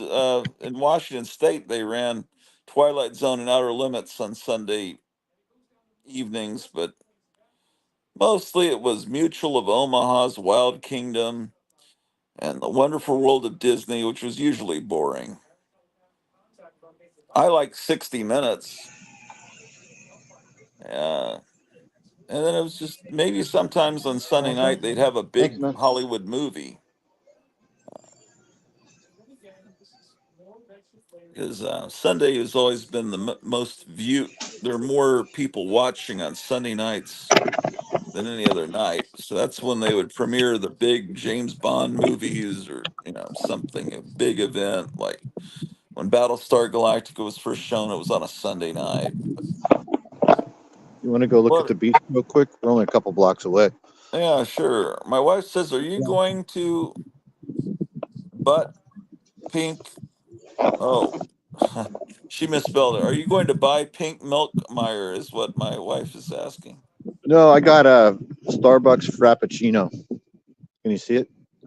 Yeah. Is pink milk like Pepto Bismol? Is there really a pink milk? I that's just what I call strawberry milk. I get Oh, strawberry milk a lot of the times. She's seen me get strawberry milk in another video. Imp says, I love the tagline to the film Humanoids from the Deep. They came not to kill, but to mate. Yes, Oh. that's a good movie. That's a fun movie. Paranoid Android says, remember the show Real People? Yeah, it's a I good knew a show. guy that was on that. It was either Real People or That's Incredible. Well, they were basically the same show. Yeah, I get them mixed up. I get the hosts to the shows mixed up. They both had Yeah. kind of good hosts. He was The on one show of was those shows as a entertaining. little kid. He passed away last week. Imp says General Motors guys like Marvel Comics, Ford guys like me like a little bit of everything. Here's some Yeah. toys in the box. Oh my gosh, let's zoom in on that. Can you see it? Yeah. Just sitting here on the side of the street. Yeah. Here's a ball. Yeah. Here's Yoda. Oh, cool. Here's Chewbacca. I don't know who this person is. I One of the think new he's people. This guy has a terrible Twitter account. Oh, I don't know him. It's supposed to be Obi-Wan. Here's some dinosaurs. These are kind of nice dinosaurs. I mean, my grandson would love all these dinosaurs. yeah, you oughta Even these no. little pigs are kind of nice too. Should I take all of it? I don't really want all of it. I have to carry a box. If it's still here on the way back from the beach, we're just going to take this Yoda and Chewie, and then if this is still here on the way back, we'll take it. Okay. Well, it's you never know when an unboxing is going to happen. It could happen at any moment in the city of San Francisco. You wouldn't believe some of this cool stuff that I've found walking around the streets. I mean, I found some really, I've found some cool stuff. Yep, she's in love with Tulsi Gabbard. The Lily Munster streak in her hair is very cool. I have to admit. I like her. I like she surfs. I like she's Oh, I kind didn't of a know bad. she's Sir. Is she Hawaiian? I can't remember what she is. Yeah, I don't know. She's a descendant, a Hawaiian descendant. She grew up in Hawaii. She's Yeah, I mean, also she was on American. the wrong side and then she converted. And at first, I wasn't sure whether I could trust her.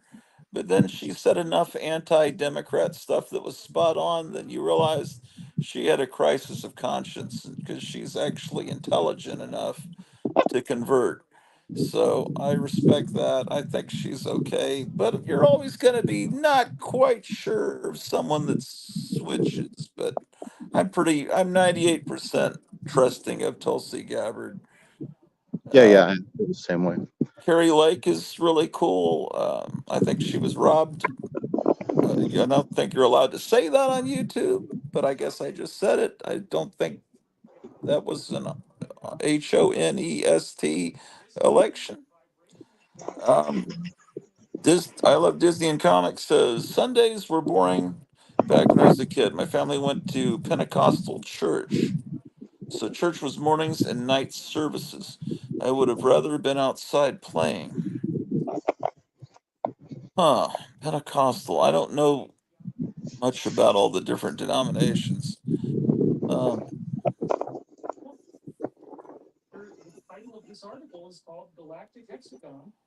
oh, this might be Kevin coming back, and it is. All right, what's going on? You think you did you figure out a way to get in? No, they're gonna call me when they can get me in. Is it someone on the inside, a dealer? No, I don't have any dealer friends here. Oh, So some movies. oh, let's take a look. You guys want to look at some VHS? It looks like here's something in Indian. No, it's Myanmar. It's Burmese. Yeah, A v- take it, man, because those movies could be wild. Airport. Look, Airport 77 on VHS. Oh, Somebody watched it. wow. It needs to be rewound. The Big Trees with Kirk Douglas. Can you see What? this? Hey, can you see it? Okay. Yeah, it's just a little bit of a shadow from your head, but yeah, we can see it. I can't tell. Oh, wow, it's like It's better classic this way. films. Rage at Dawn with Randolph starring Randolph Scott. Mr. Scarface with Jack Palance. Oh man, this is Till like the Clouds Roll By, Judy Garland. Oh, what's this? The Devil's Nightmare. New Horizon Video. get it, man. Take all of them. What that is? Last time I saw Paris with Elizabeth Taylor, Vengeance Valley with Burt Lancaster, and Decameron Nights with Joan Collins and Louis Jordan. And then here's an old clock radio. Cool. And then there's a video cassette rewinder. Hold on, it's still in the box. Oh, wow. You never find a score like this. Well, you're in like a fancy part of San Francisco where people have taste, Yeah, I guess. I've found new furniture outside, like my office chair that I found was like a new office chair. Look, Damn, it's never been taken out of the box. it looks like it might have, but they put it back in the box. Well, no, I mean I don't know. It's got the. It looks like it's new. No. Yeah. Oh Hey, wow, man! all right. Well, maybe those will be here on our way back. It's kind of. There we go. You're not gonna You take just them? No, if it's there on the way back, we will. You kind of, Oh, sometimes you got to let the universe spin in the direction it's going to spin. You know, who am I to blow against the wind? You know, we'll just wait and see. You can't be too greedy. Maybe somebody who needs them more than I do at this moment in time will grab them, and maybe they'll still be there on the walk back with those toys too. I don't know which ones I like more, the toys or the VHS tapes, but it's going to be. I have to carry them all. We'll see, but I don't want to grab them right now. If they're yeah, gone, they're gone. This is that's it's not a big deal. Way yeah. cooler stuff can be. If something was really cool, I would have grabbed it. I almost took that one horror one, but we'll see on our way back. I got the Yoda and the Chewbacca. Those were like good things. But yeah, this is a nice neighborhood, and people buy new things or new furniture or new stuff, and they just put the old stuff right on the street, and it sits there for a day or two before someone else picks it up. Imp says you should have bought a strawberry quick. Oh, I usually like to get the strawberry quick, but I felt like coffee for some reason. I just grabbed what was there.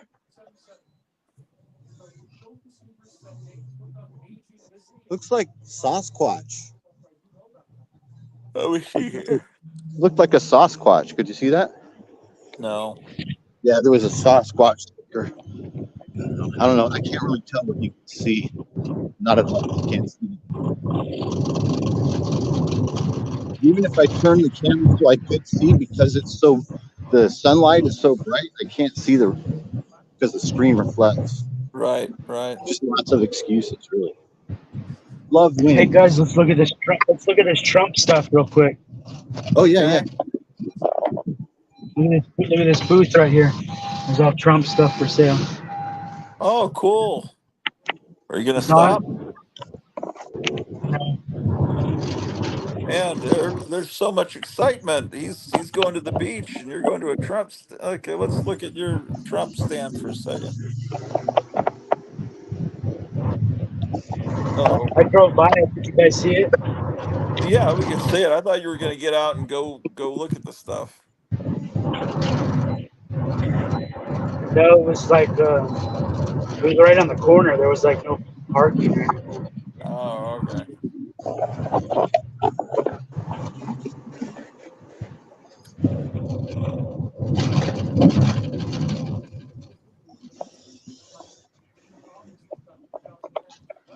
Well, You think there'll that's. ever be a Kamala Harris on flags on the side of the road like that? I seriously doubt you'll find one.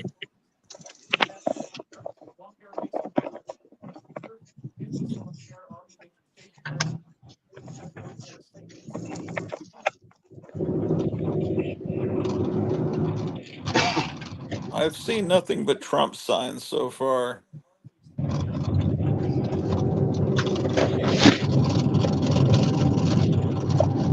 I haven't seen one Harris Walls sign or sticker here, and this is San Francisco. I haven't seen Wow. one sign. Yeah, that Walls is very suspect with all his trips to China. That's very strange.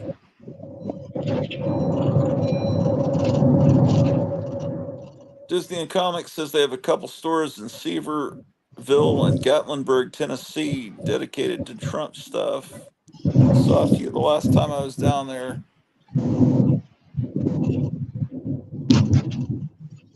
Yeah, I've always wanted to go to Gatlinburg. That looks like a really amazing place.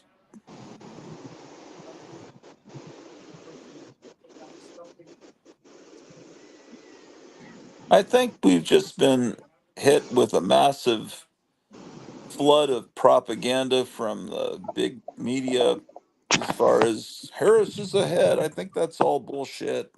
I think Trump is doing great and even better now with the Kennedy push. And I think it's just decided there it's being designed to psych us out and scare us. So the trick is to avoid listening to any of the traditional media.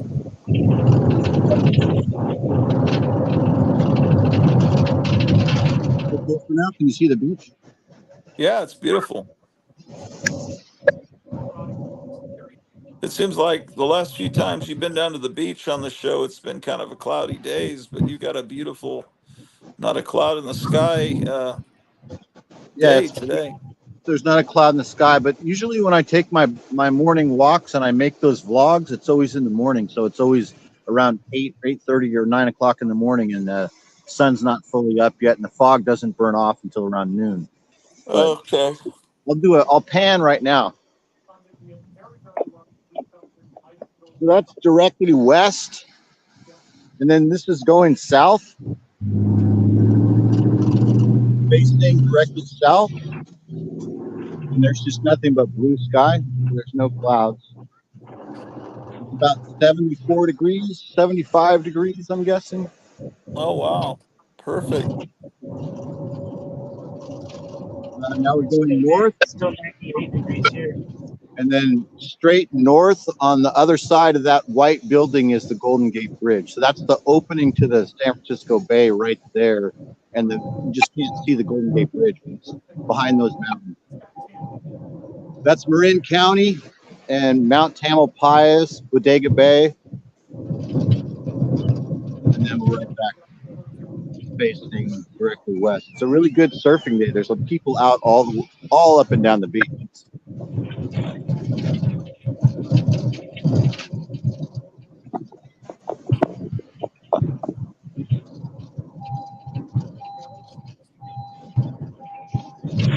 This is why I've been hearing the Coast Guard helicopters all the time, like a lot yesterday and then 2 times already this morning today.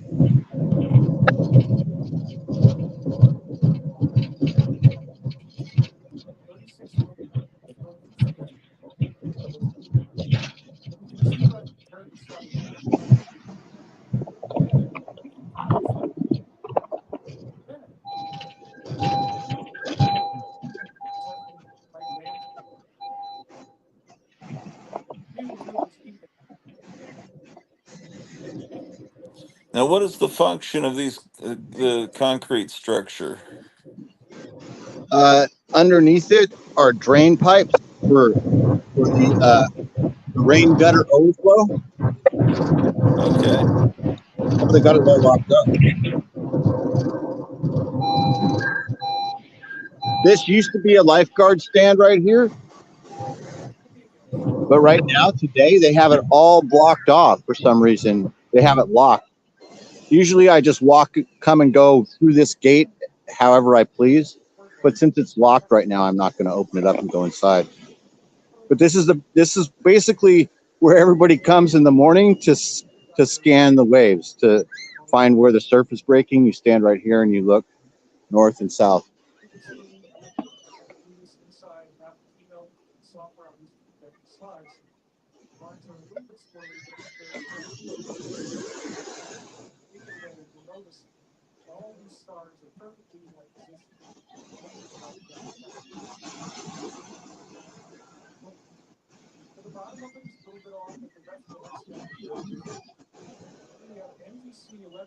And I don't see the lifeguard truck anywhere though,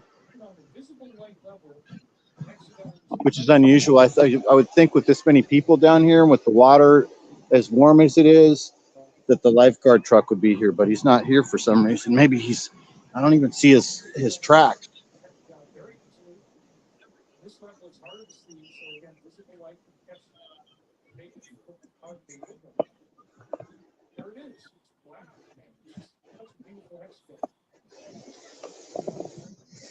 Graffiti's like the same. It hasn't changed in a long time. This stuff has all been here for months at this point. Huh.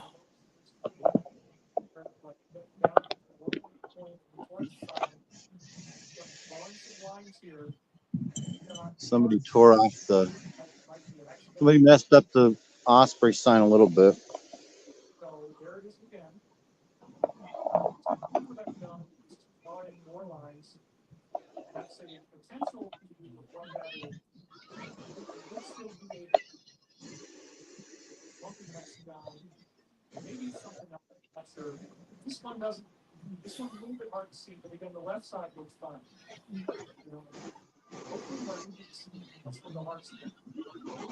Let's see these big pipes. This is just rain. This is the rain gutters from my neighborhood that rolls all the way down these pipes.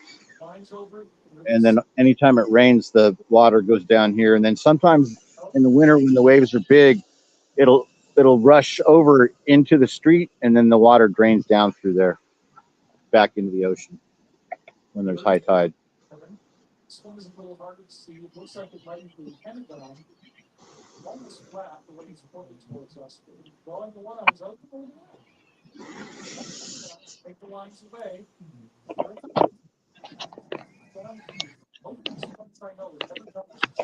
And one of us says he notices a lot of people aren't going in the water too much.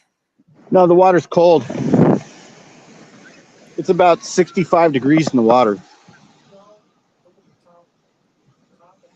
You have to wear a wetsuit to go surfing here year round. It really never gets warm enough to be in the water without a wetsuit in California, even in Southern California.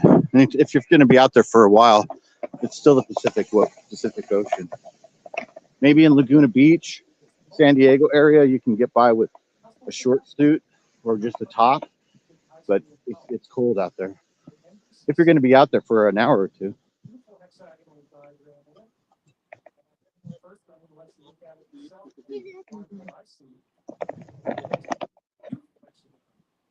This is the Great Highway.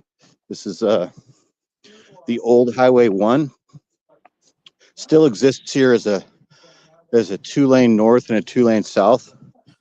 It's open Monday through Friday for commuter traffic, but on the weekends it's closed for like a walking path.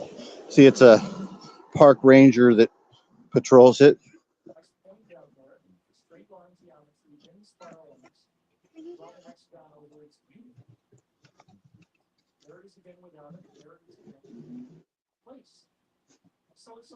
All right, let's go see if the VHS tapes and the toys are still there.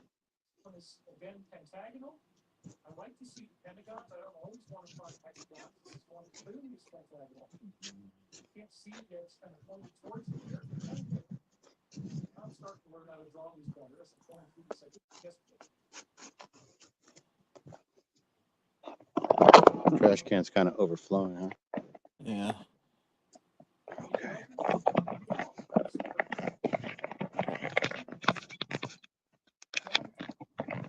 I have to put you on max volume to be able to hear you. Well, I'm not talking too loud, I guess. I've been mumbling.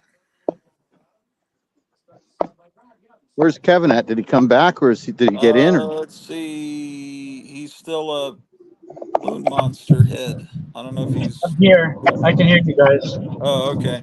Are you? You're waiting on a call back from somebody or something?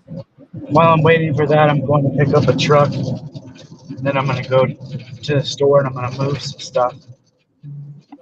Oh, okay. You're renting a truck? No, I'm borrowing the truck from my mom. Oh, okay. All right.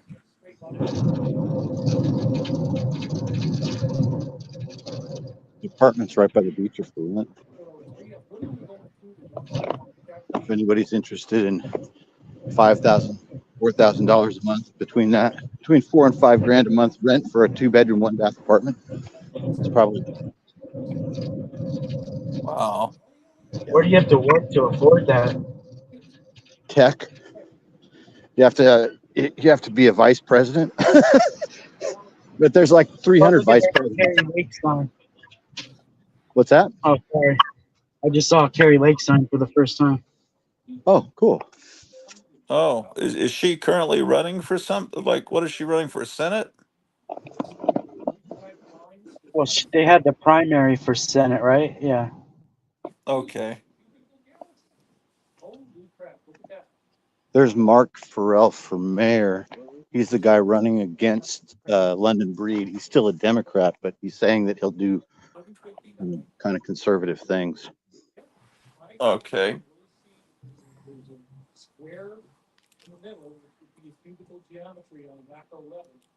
Do you hear people at the store talking about Kamala Harris, what or anything? No, not in a positive way. Well, Not at that's all. what I mean. What are they're saying negative stuff? Yes. Everybody other than one guy that I hang out with is right thinking. That's at the local deli here every morning. It's like the coffee klatch of 60-year-old men. And your friend that's been on the show that likes the Munsters, he's leaning towards Trump? I don't know. I don't know. I don't know if he'll even vote. I don't even know if I want these tapes. I'm going to leave these tapes. I don't want these tapes.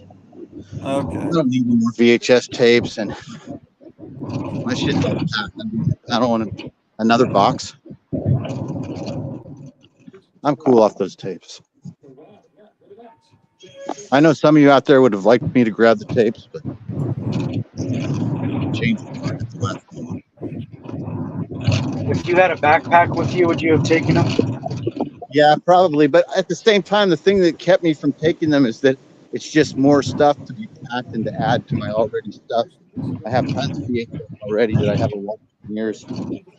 All those movies are probably available elsewhere. You know, Yeah, like I don't know, VHS copies from the '90s. I don't know. It's kind of cool, but at the that's same true. time, That's true. They're yeah, and they're some of them may just be available for free on YouTube. yeah, probably most Classic of them, films.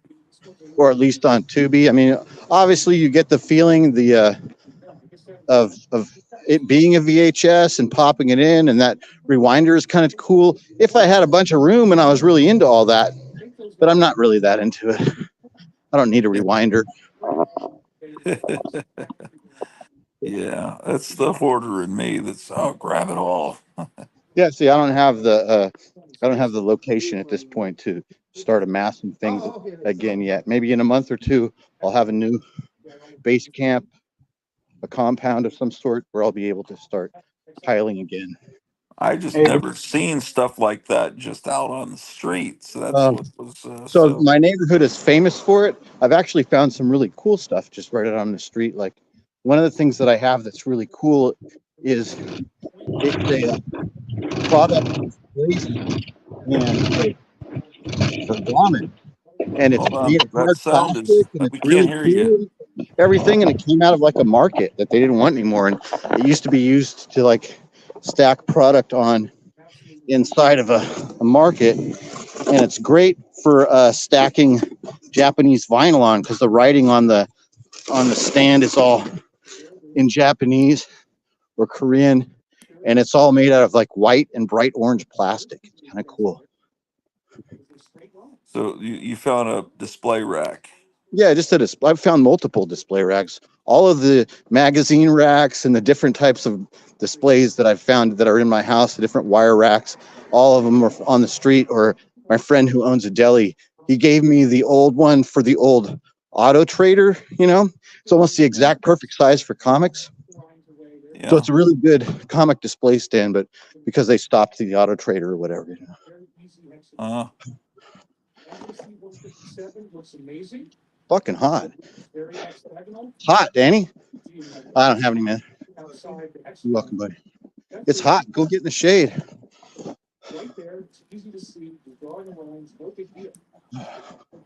Fucking homeless guy walking down the middle of the street. It's like hot as balls right here right now. Mobile cat grooming truck. He's always parked here. hello, Imsh. Hello. Hey, turn your camera sideways. Better? Yeah, I guess Kevin disappeared. Let's see. Friar Tuck says, did Kevin get a large score at that horror convention that he needs a truck for? No, he didn't get into the convention yet. He's probably moving some stuff in his store with his mom's truck, it sounds like. But he's waiting on someone trying to get him into that convention. Someone gave him a wristband yesterday. He tried to use it, but it was the wrong color. They were color coded for each day. But so he's not in there yet. But what kind of cool stuff are you? Do you have anything you could show us today, Imsh? Actually, I do. Oh, cool. Are you down to see? Yeah.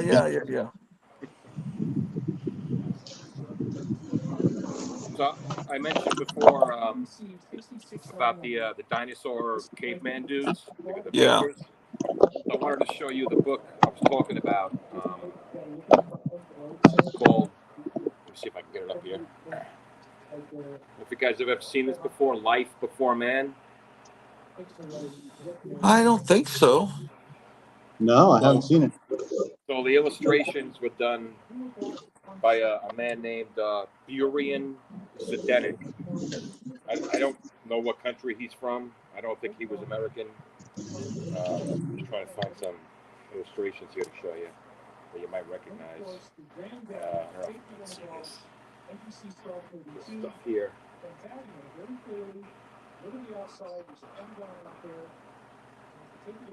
Hold on, let me see.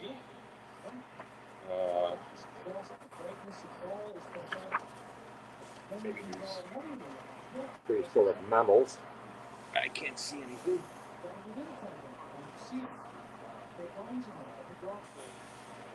Well, in any case, I mean, if you can get your hands, if you're into dinosaurs and cavemen and just No. beautiful prehistoric art, I would really recommend you get this book, and you could get this for the cheap on Abe Books or probably Amazon.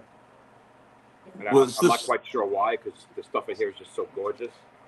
And this was this book, artwork done like in the 50s or a long time well, ago? I'm trying to see when this book was printed.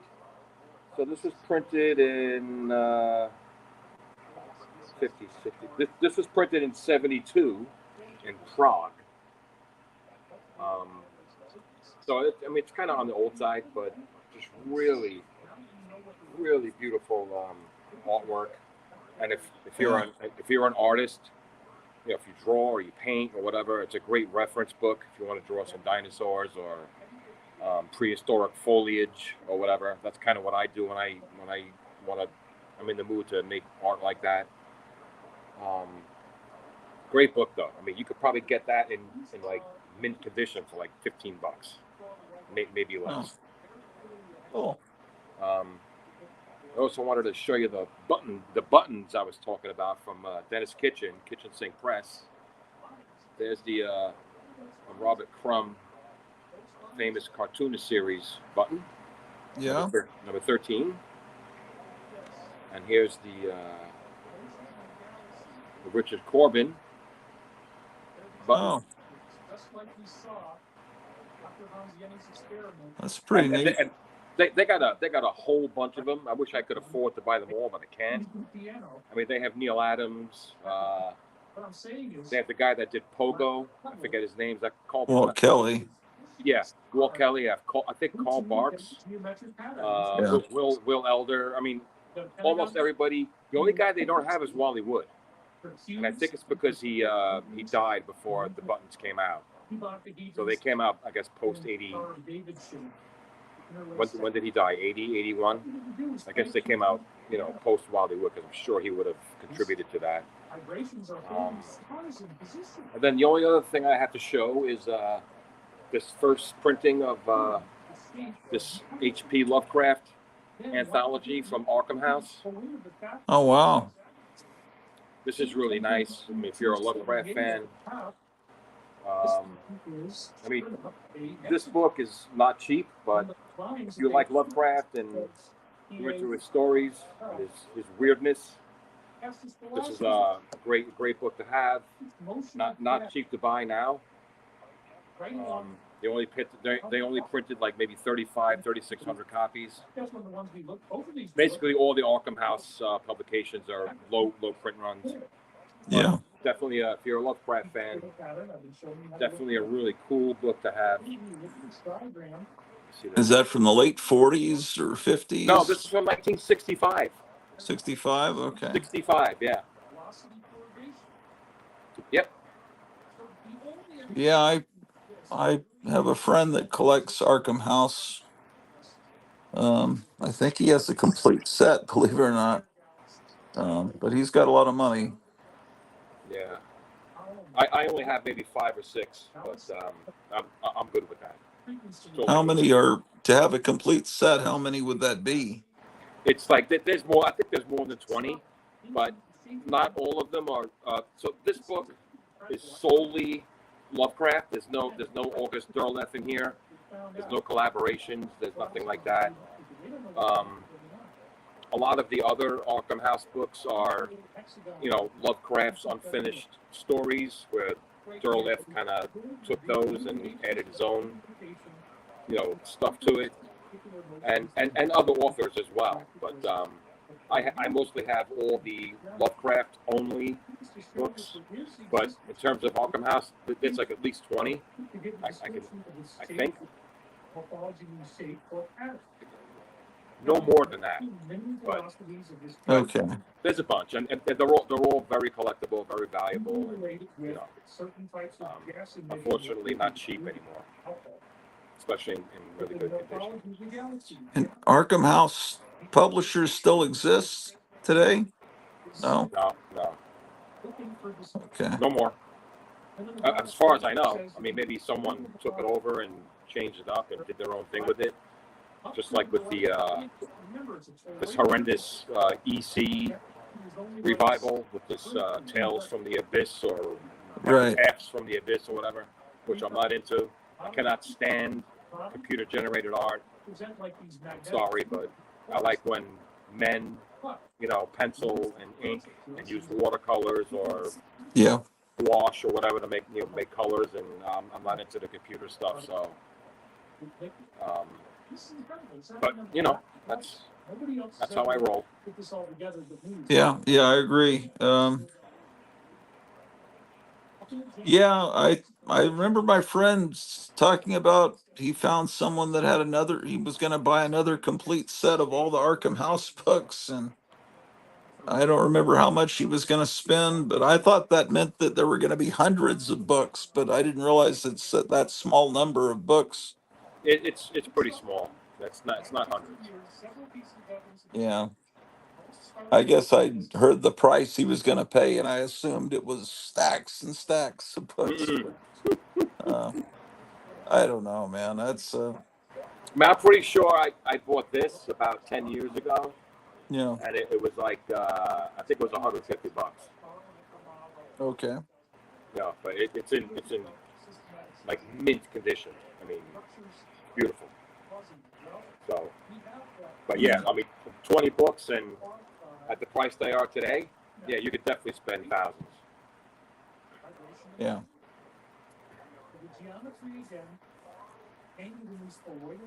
Well, what's been up?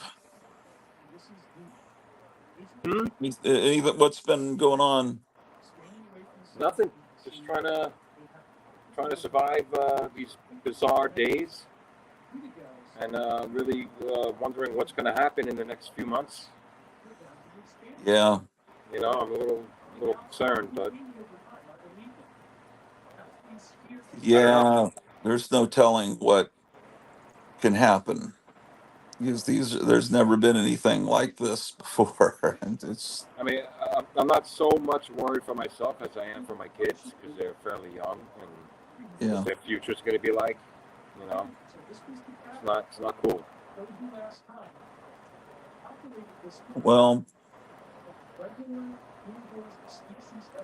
yeah, I'm trying to be cautiously optimistic that we're just being lied to, because I can't imagine how people are just suddenly in love with Kamala Harris when she's always been hated. But oh well. You want to say hi to Gratu real quick? Yeah. Oh, What's going on, Chief? hey there, How you what's up? doing? Nice seeing you. How you been, man? I'm always asking about you. I didn't get to talk to you lately. Well, I was off for the summer, but I'm back to work as of last week. So I'll be working from 6:30 in the morning till almost 5 o'clock every day. So things are Yeah. back busy. It's good to hear, 'cause I hear your voice. I get to see you again, talk to you soon. Nice seeing you. I found this cardboard box full of toys on the street. Really? Yeah, for my grandson. Dinosaurs. Yeah, you find all kinds of. That's what I was telling them. I was telling them how you never know what you can find here in our neighborhood. Yeah. You can just walk down the street and you find a gold mine. So much stuff people put out. Yeah. All right. Thanks. Give me a holler here.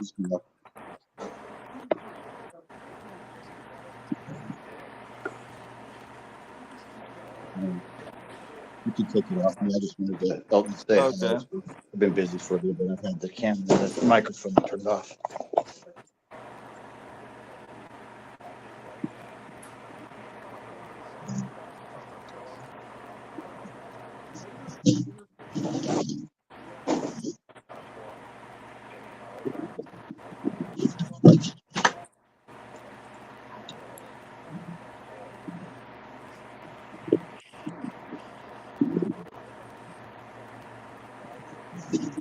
That's what's like using the kitchen and washing.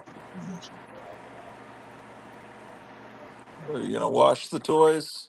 Yeah, not right now, but I'm gonna put them in the kitchen and here on the kitchen table, and I'll wash them, and then I'll pack them for my grandson. There's some good stuff in there. My granddaughter too. Those little ones are cool.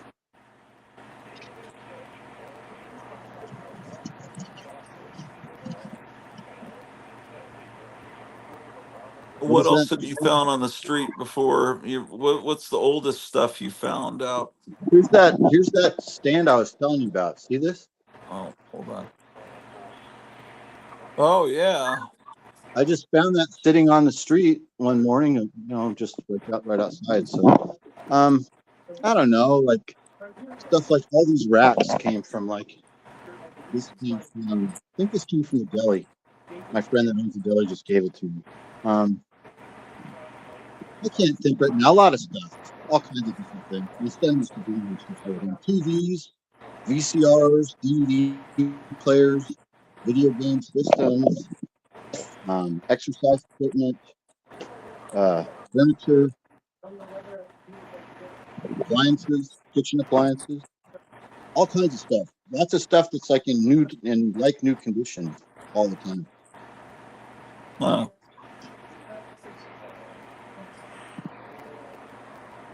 All right, I'm gonna go mute because I gotta change.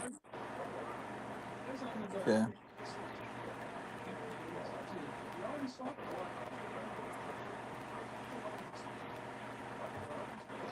I put the link back in the chat in case Kevin.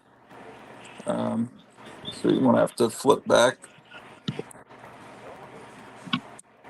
Yeah. Not up there.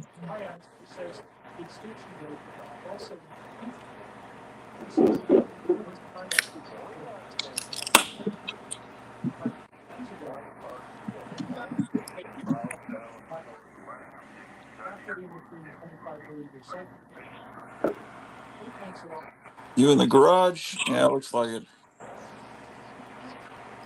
Huh? You in the garage? Oh man, I'm always in the garage, bro. got one other thing to show, if you don't mind seeing. Yeah, no, of course. Let's see.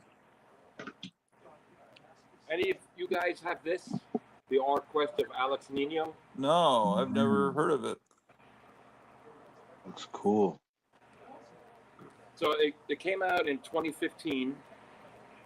He signed it in the corner of the front cover, and then he threw in a sketch on this first page that you can see there in black ink.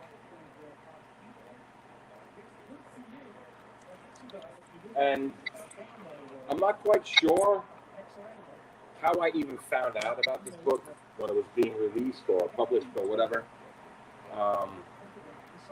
But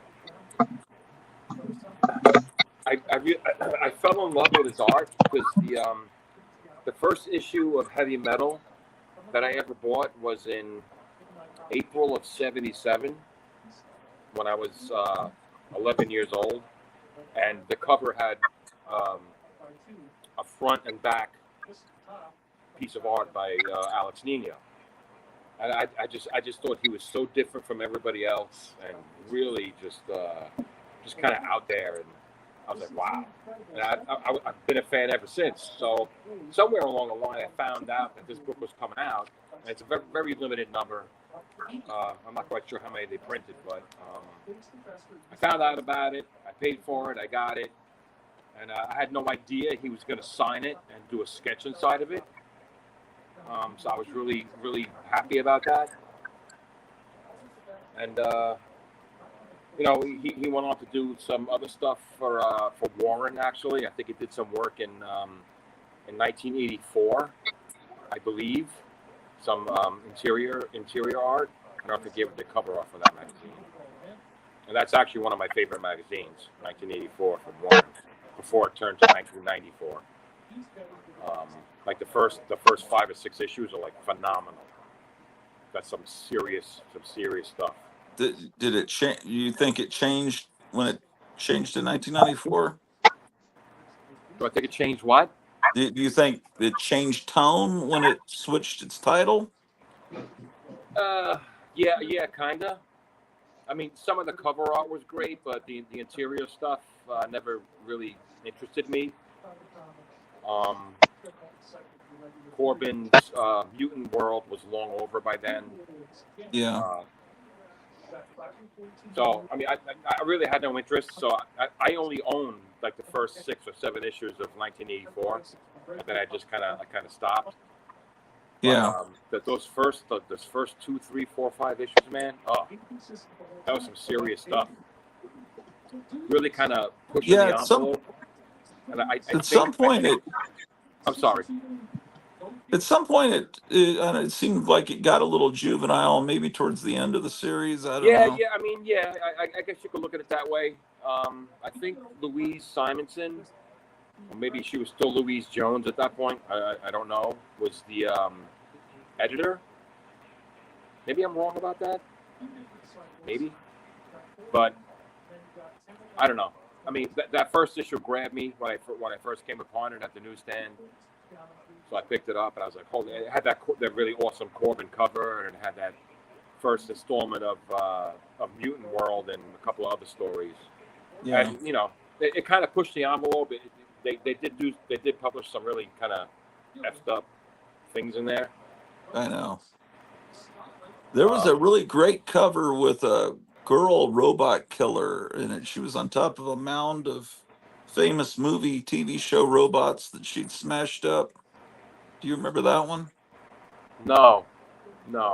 It was a Richard Corbin painting, and she's smashed Robbie the robot, and it seems like the Lost in Space robot was there, and I'm pretty sure that. Yeah, you could flip through the run on mycomicshop.com and see if you could find that. You're saying that's a cover or something on the inside? Yeah, it was a cover. Let me see if I can't find that picture. You don't mean the chick that's strapped to that rocket on issue number 2? No. It was a different cover. I'll look and find it. Oh, wait a minute. Are you talking about an issue of Creepy? It could have been a maybe, but I thought it was on 1994 or 1984. I'm pretty sure. Um, I'm gonna look. Yeah, I remember the girl on the rocket. Let's see. Yeah, that was actually a collaboration between Corbin and Bill Dubay. Yeah. Although I'm not quite sure. I mean, when you look at it, I'm not quite sure what Bill Dubay did with it. Had to do with it. But. Yeah, I'm flipping. Can you still hear me? Yeah, I can. Yeah, I'm flipping through issue 13. I have that. That one was really messed up. Let's Issue see. 13. Issue 13 had some really. They went pretty far with issue 13. I remember. So I don't have that one. I don't Yeah. have that one. Okay, I found the one I'm talking about. It's issue 17. Let me make a picture of it. And then I could maybe show it here. Let's see. How can I do this? I mean, I think 1984 kind of kept up or rivaled heavy metal at the time. Yeah. And I also have a bunch of the original metal hurlants from France, like the first 6 or 7 issues, maybe the first 10. There you Oh go. yeah, Can you see that? yeah. Okay, I remember that one. There's I do not own that one. Davier Stood Still and R2D2 and yeah, that's a great cover. Yeah, I'm it is. pretty. That's cool. Oh, Is that Corbin though? yeah, Okay, I see it. but I found the artwork in that magazine to be beautiful, but sometimes the writing was just really it just seemed kind of simple minded. Like they were kind of writing down to the reader like they thought we were pretty stupid, or sometimes it seemed insulting. But that might have been later in the run. Yeah, I don't know. that was It probably just to bang issues out and not really pay too much attention to the content. They probably didn't care at that point. Yeah, it was You know. kind of the way I felt watching this Deadpool movie. I kind of felt insulted by it. Yeah. But yeah, some of those issues I don't have. I was flipping through that. I don't have anywhere close to a complete run of that magazine. Um, Yeah, I'm not like a completionist guy. I don't have to have issue number 1 through number 150. I just collect what I like, and I leave yeah, everything else alone. You know. So the first 10 issues or 8 issues of 1984 for me, it's all I need. You know. yeah. I'm happy with that. Get out of here. Got this fly kicking my ass all day.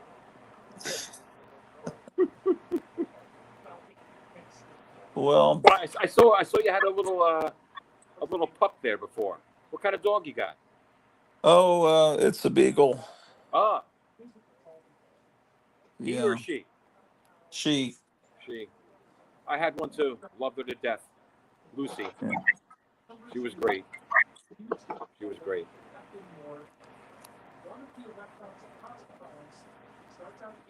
Um, Does Lucy like to sniff comic books? I mean, does your dog like to sniff comic books?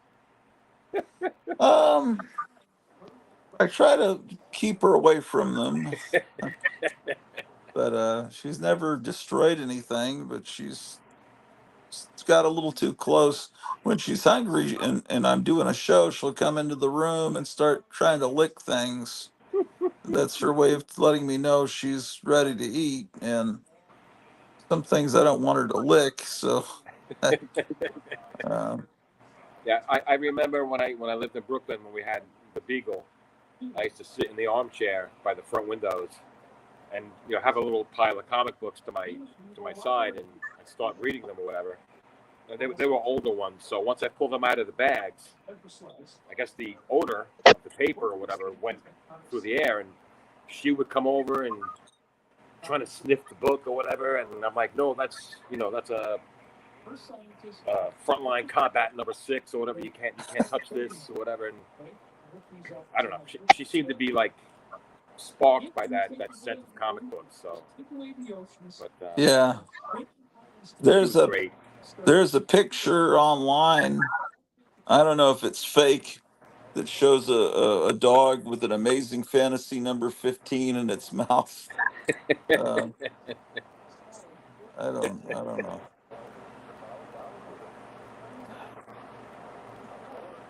Well, just to let you know, because I'm a DC guy, I'd rather have Showcase number 4 than Amazing Fantasy number 15. Yeah. That's what kind of guy I am. Well, yeah, I understand. I appreciate both companies from that time period, and the other companies, Gold Key and Charlton. It's more of a time period than a company. Um, but and I like some of the stuff from DC that was always pretty much ignored, like Metal Men and Doom Patrol, and Yep. at least ignored by traditional collectors, I guess I'm trying to say. I think I mentioned it one time in another one of your broadcasts. Do you have the last issue of the first run of The Witching Hour? It's number 85, I believe. I don't know what was on the cover or what was significant about it. The cover's got this. So in the foreground, you got this Grim Reaper looking dude in a classroom full of students, and in the background you see a mom dropping off her son for his first day of school, and he's standing there at the doorway looking kind of aghast because he sees a skeleton guy in this black robe. But that was the last issue, at least the first run of the series. But it's got a really unbelievably great story in it called "Has Anyone Seen My Head?" I don't know who wrote it because I'm not into writers, unless it's like Ambrose Bierce or Arthur Mackin. But the artist was Jerry Grandinetti, and it's a phenomenal piece of work. So I mean, you probably have that because it's really easy to find, and it was, I whatever. don't It's not.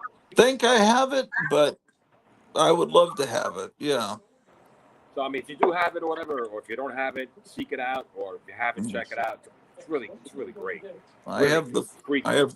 I have the first issue of Witching Hour. I don't think I have the last issue. That was always a comic I really liked.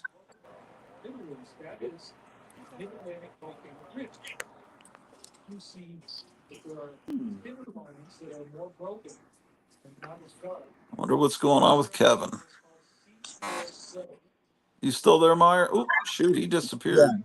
yeah, I'm still here. He I don't know. disappeared. I didn't zap him. My hands are. Yeah, I don't know what happened to Kevin. Maybe he's still. I don't. There's no telling. He said he was going to move something. Um,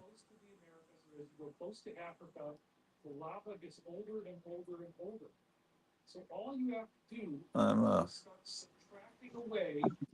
I was downstairs talking with Elton for a while, and I had the camera off, and I had it muted, so I couldn't hear at all what you guys were talking about because I was talking to Elton about the car. Oh, he was talking about that 1984, 1994 series from Warren. He likes the first, I think he said 8 issues and 8 or 10 issues. And I always remember I've got to maybe reevaluate that series because at the time I felt the art was undeniably beautiful, but I felt like it was like very, I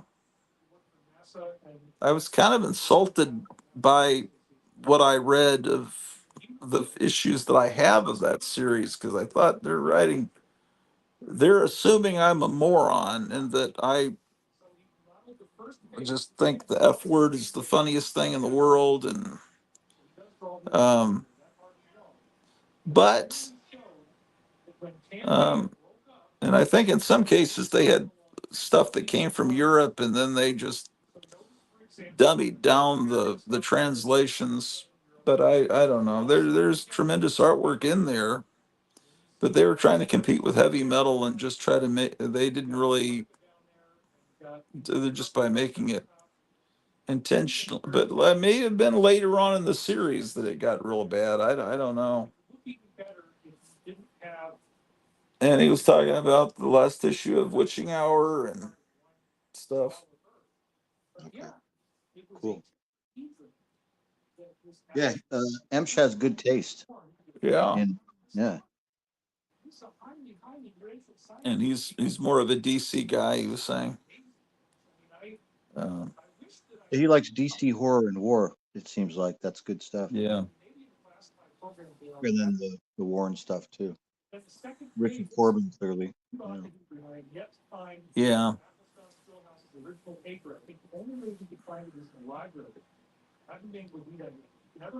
I think that it was that comic that caused Warren to go under.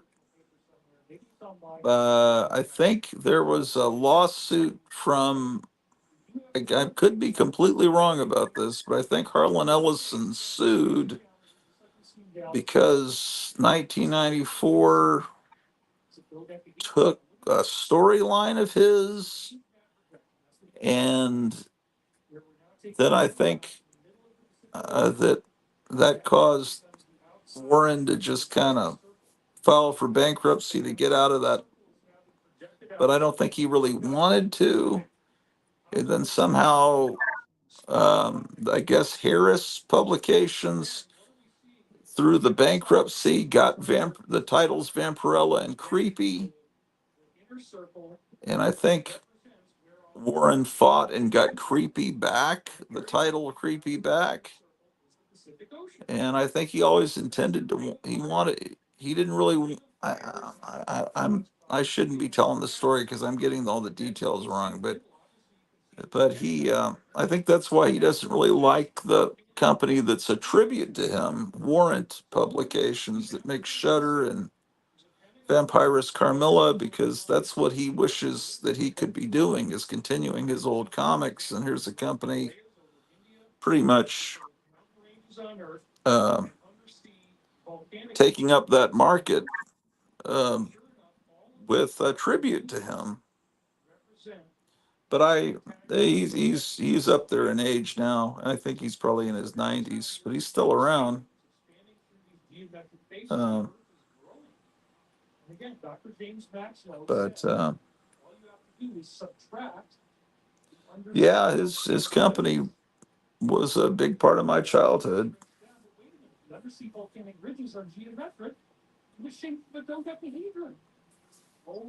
But even though I was aware at times that he was probably pushing the boundaries, it was like it was a little creep. No pun intended, but it did seem a little creepy. The kind of stuff that was being sold to me as a kid through Warren magazines, you start realizing, man, I don't know. You start feeling like, man, this is a little too. This is maybe pushing the limits a little bit for a magazine aimed at 14-year-olds, which is what those magazines were, or younger. Famous Monsters, maybe even a little bit lower demographics. Yeah. The first when I first bought heavy metal, I think I remember like maybe seeing heavy metal like in my periphery at a larger place, like at a newsstand or something. But it because of the magazines that it was surrounded by, it seemed prohibitive to me. Like it was an adult type thing. I didn't even understand if it had I hadn't opened it up and looked. But Yeah. I did buy it at a liquor store when I was in 8th grade. Maybe 9th grade. It was the cover that was a take on the Apple Records logo, where it was like a skeleton or a skull in a bowler hat and a suit. Like instead of having the apple over his face, he was a skull or an eyeball. It was an eyeball. Okay. Anyway, it was really cool looking, but it was in this liquor store surrounded by hot rod magazines, high times, surfing magazines. It was like on a different rack than the Warrens and the comic books. It was in a different Yeah. spot, and it seemed like it was more adult. So I just kind of stumbled upon it, and then after I had that issue, I started buying them every month from that place, Ron's Liquors in Pacific Grove, California. And they never checked anything. Like they didn't care how old you were when it came to buying anything except alcohol. Like you could buy cigarettes in there and be 14 or 15. That Oh sort of no. thing. Yeah.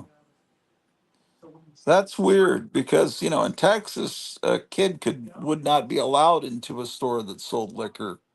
Oh, They and you would- could buy Playboys or Wii magazine. That's where I used to buy Wii as well at the right around the same age, like 13 or 14, and 7 days a week.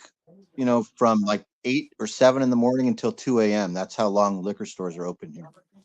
Well, First thing in the morning until 2 a.m. In Texas, liquor stores sold only liquor. That's all they sold.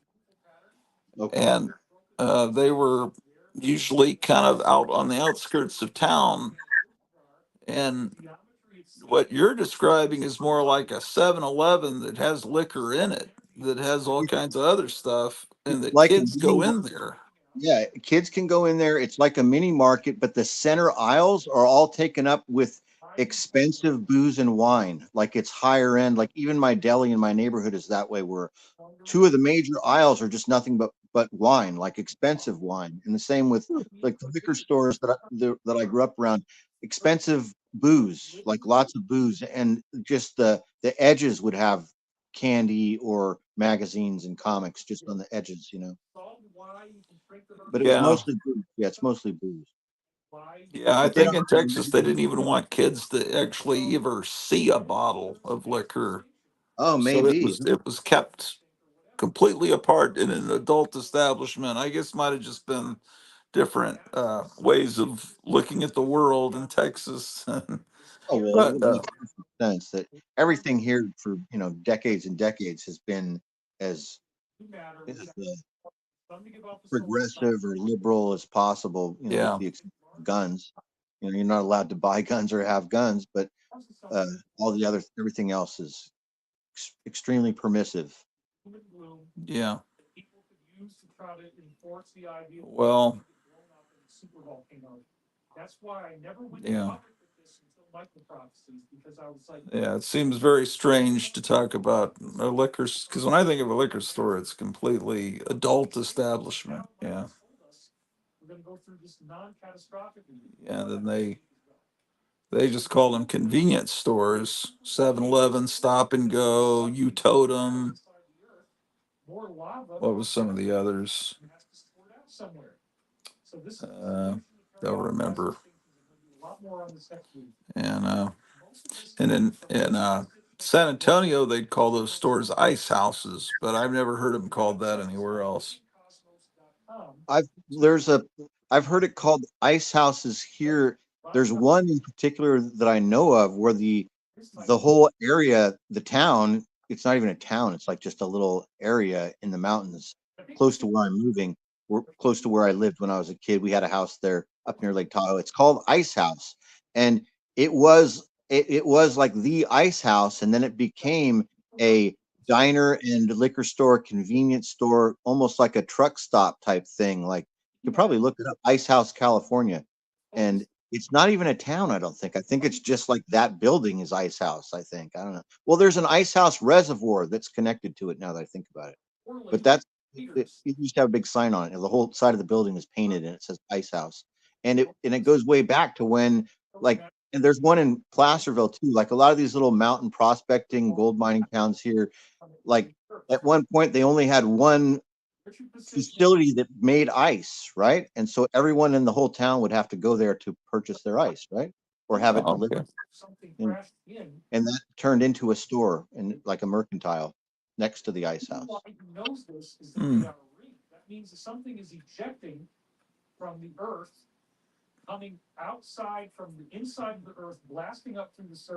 So, will you be moved in a month? Like a month from today? You think you'll actually be in a place, or? I definitely hope so. I don't know for sure yet, though. I'll find out more this week. I'm prepared. I'm whatever happens, happens. I'm hoping that my last month here will be September, but if it goes over into October, then it does. But I'm thinking it's going to be the next couple weeks. Yeah. Man, I don't know if I'm just wondering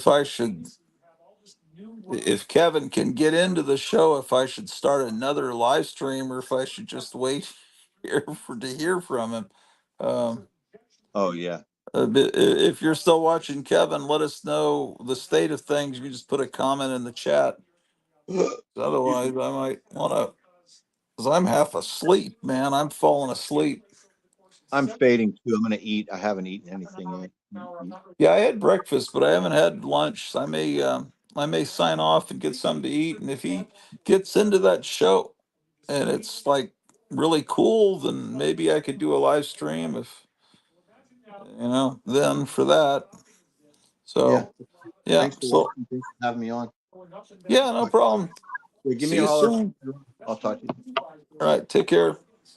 So um I've been uploading the whole time we've been doing this show. I've been uploading the show I did this morning, but it's moving really slow because I've been doing this. So as soon as I get off this, there's gonna probably within a few minutes there'll be an episode that'll pop up, like a pre-recorded episode that was recorded this morning.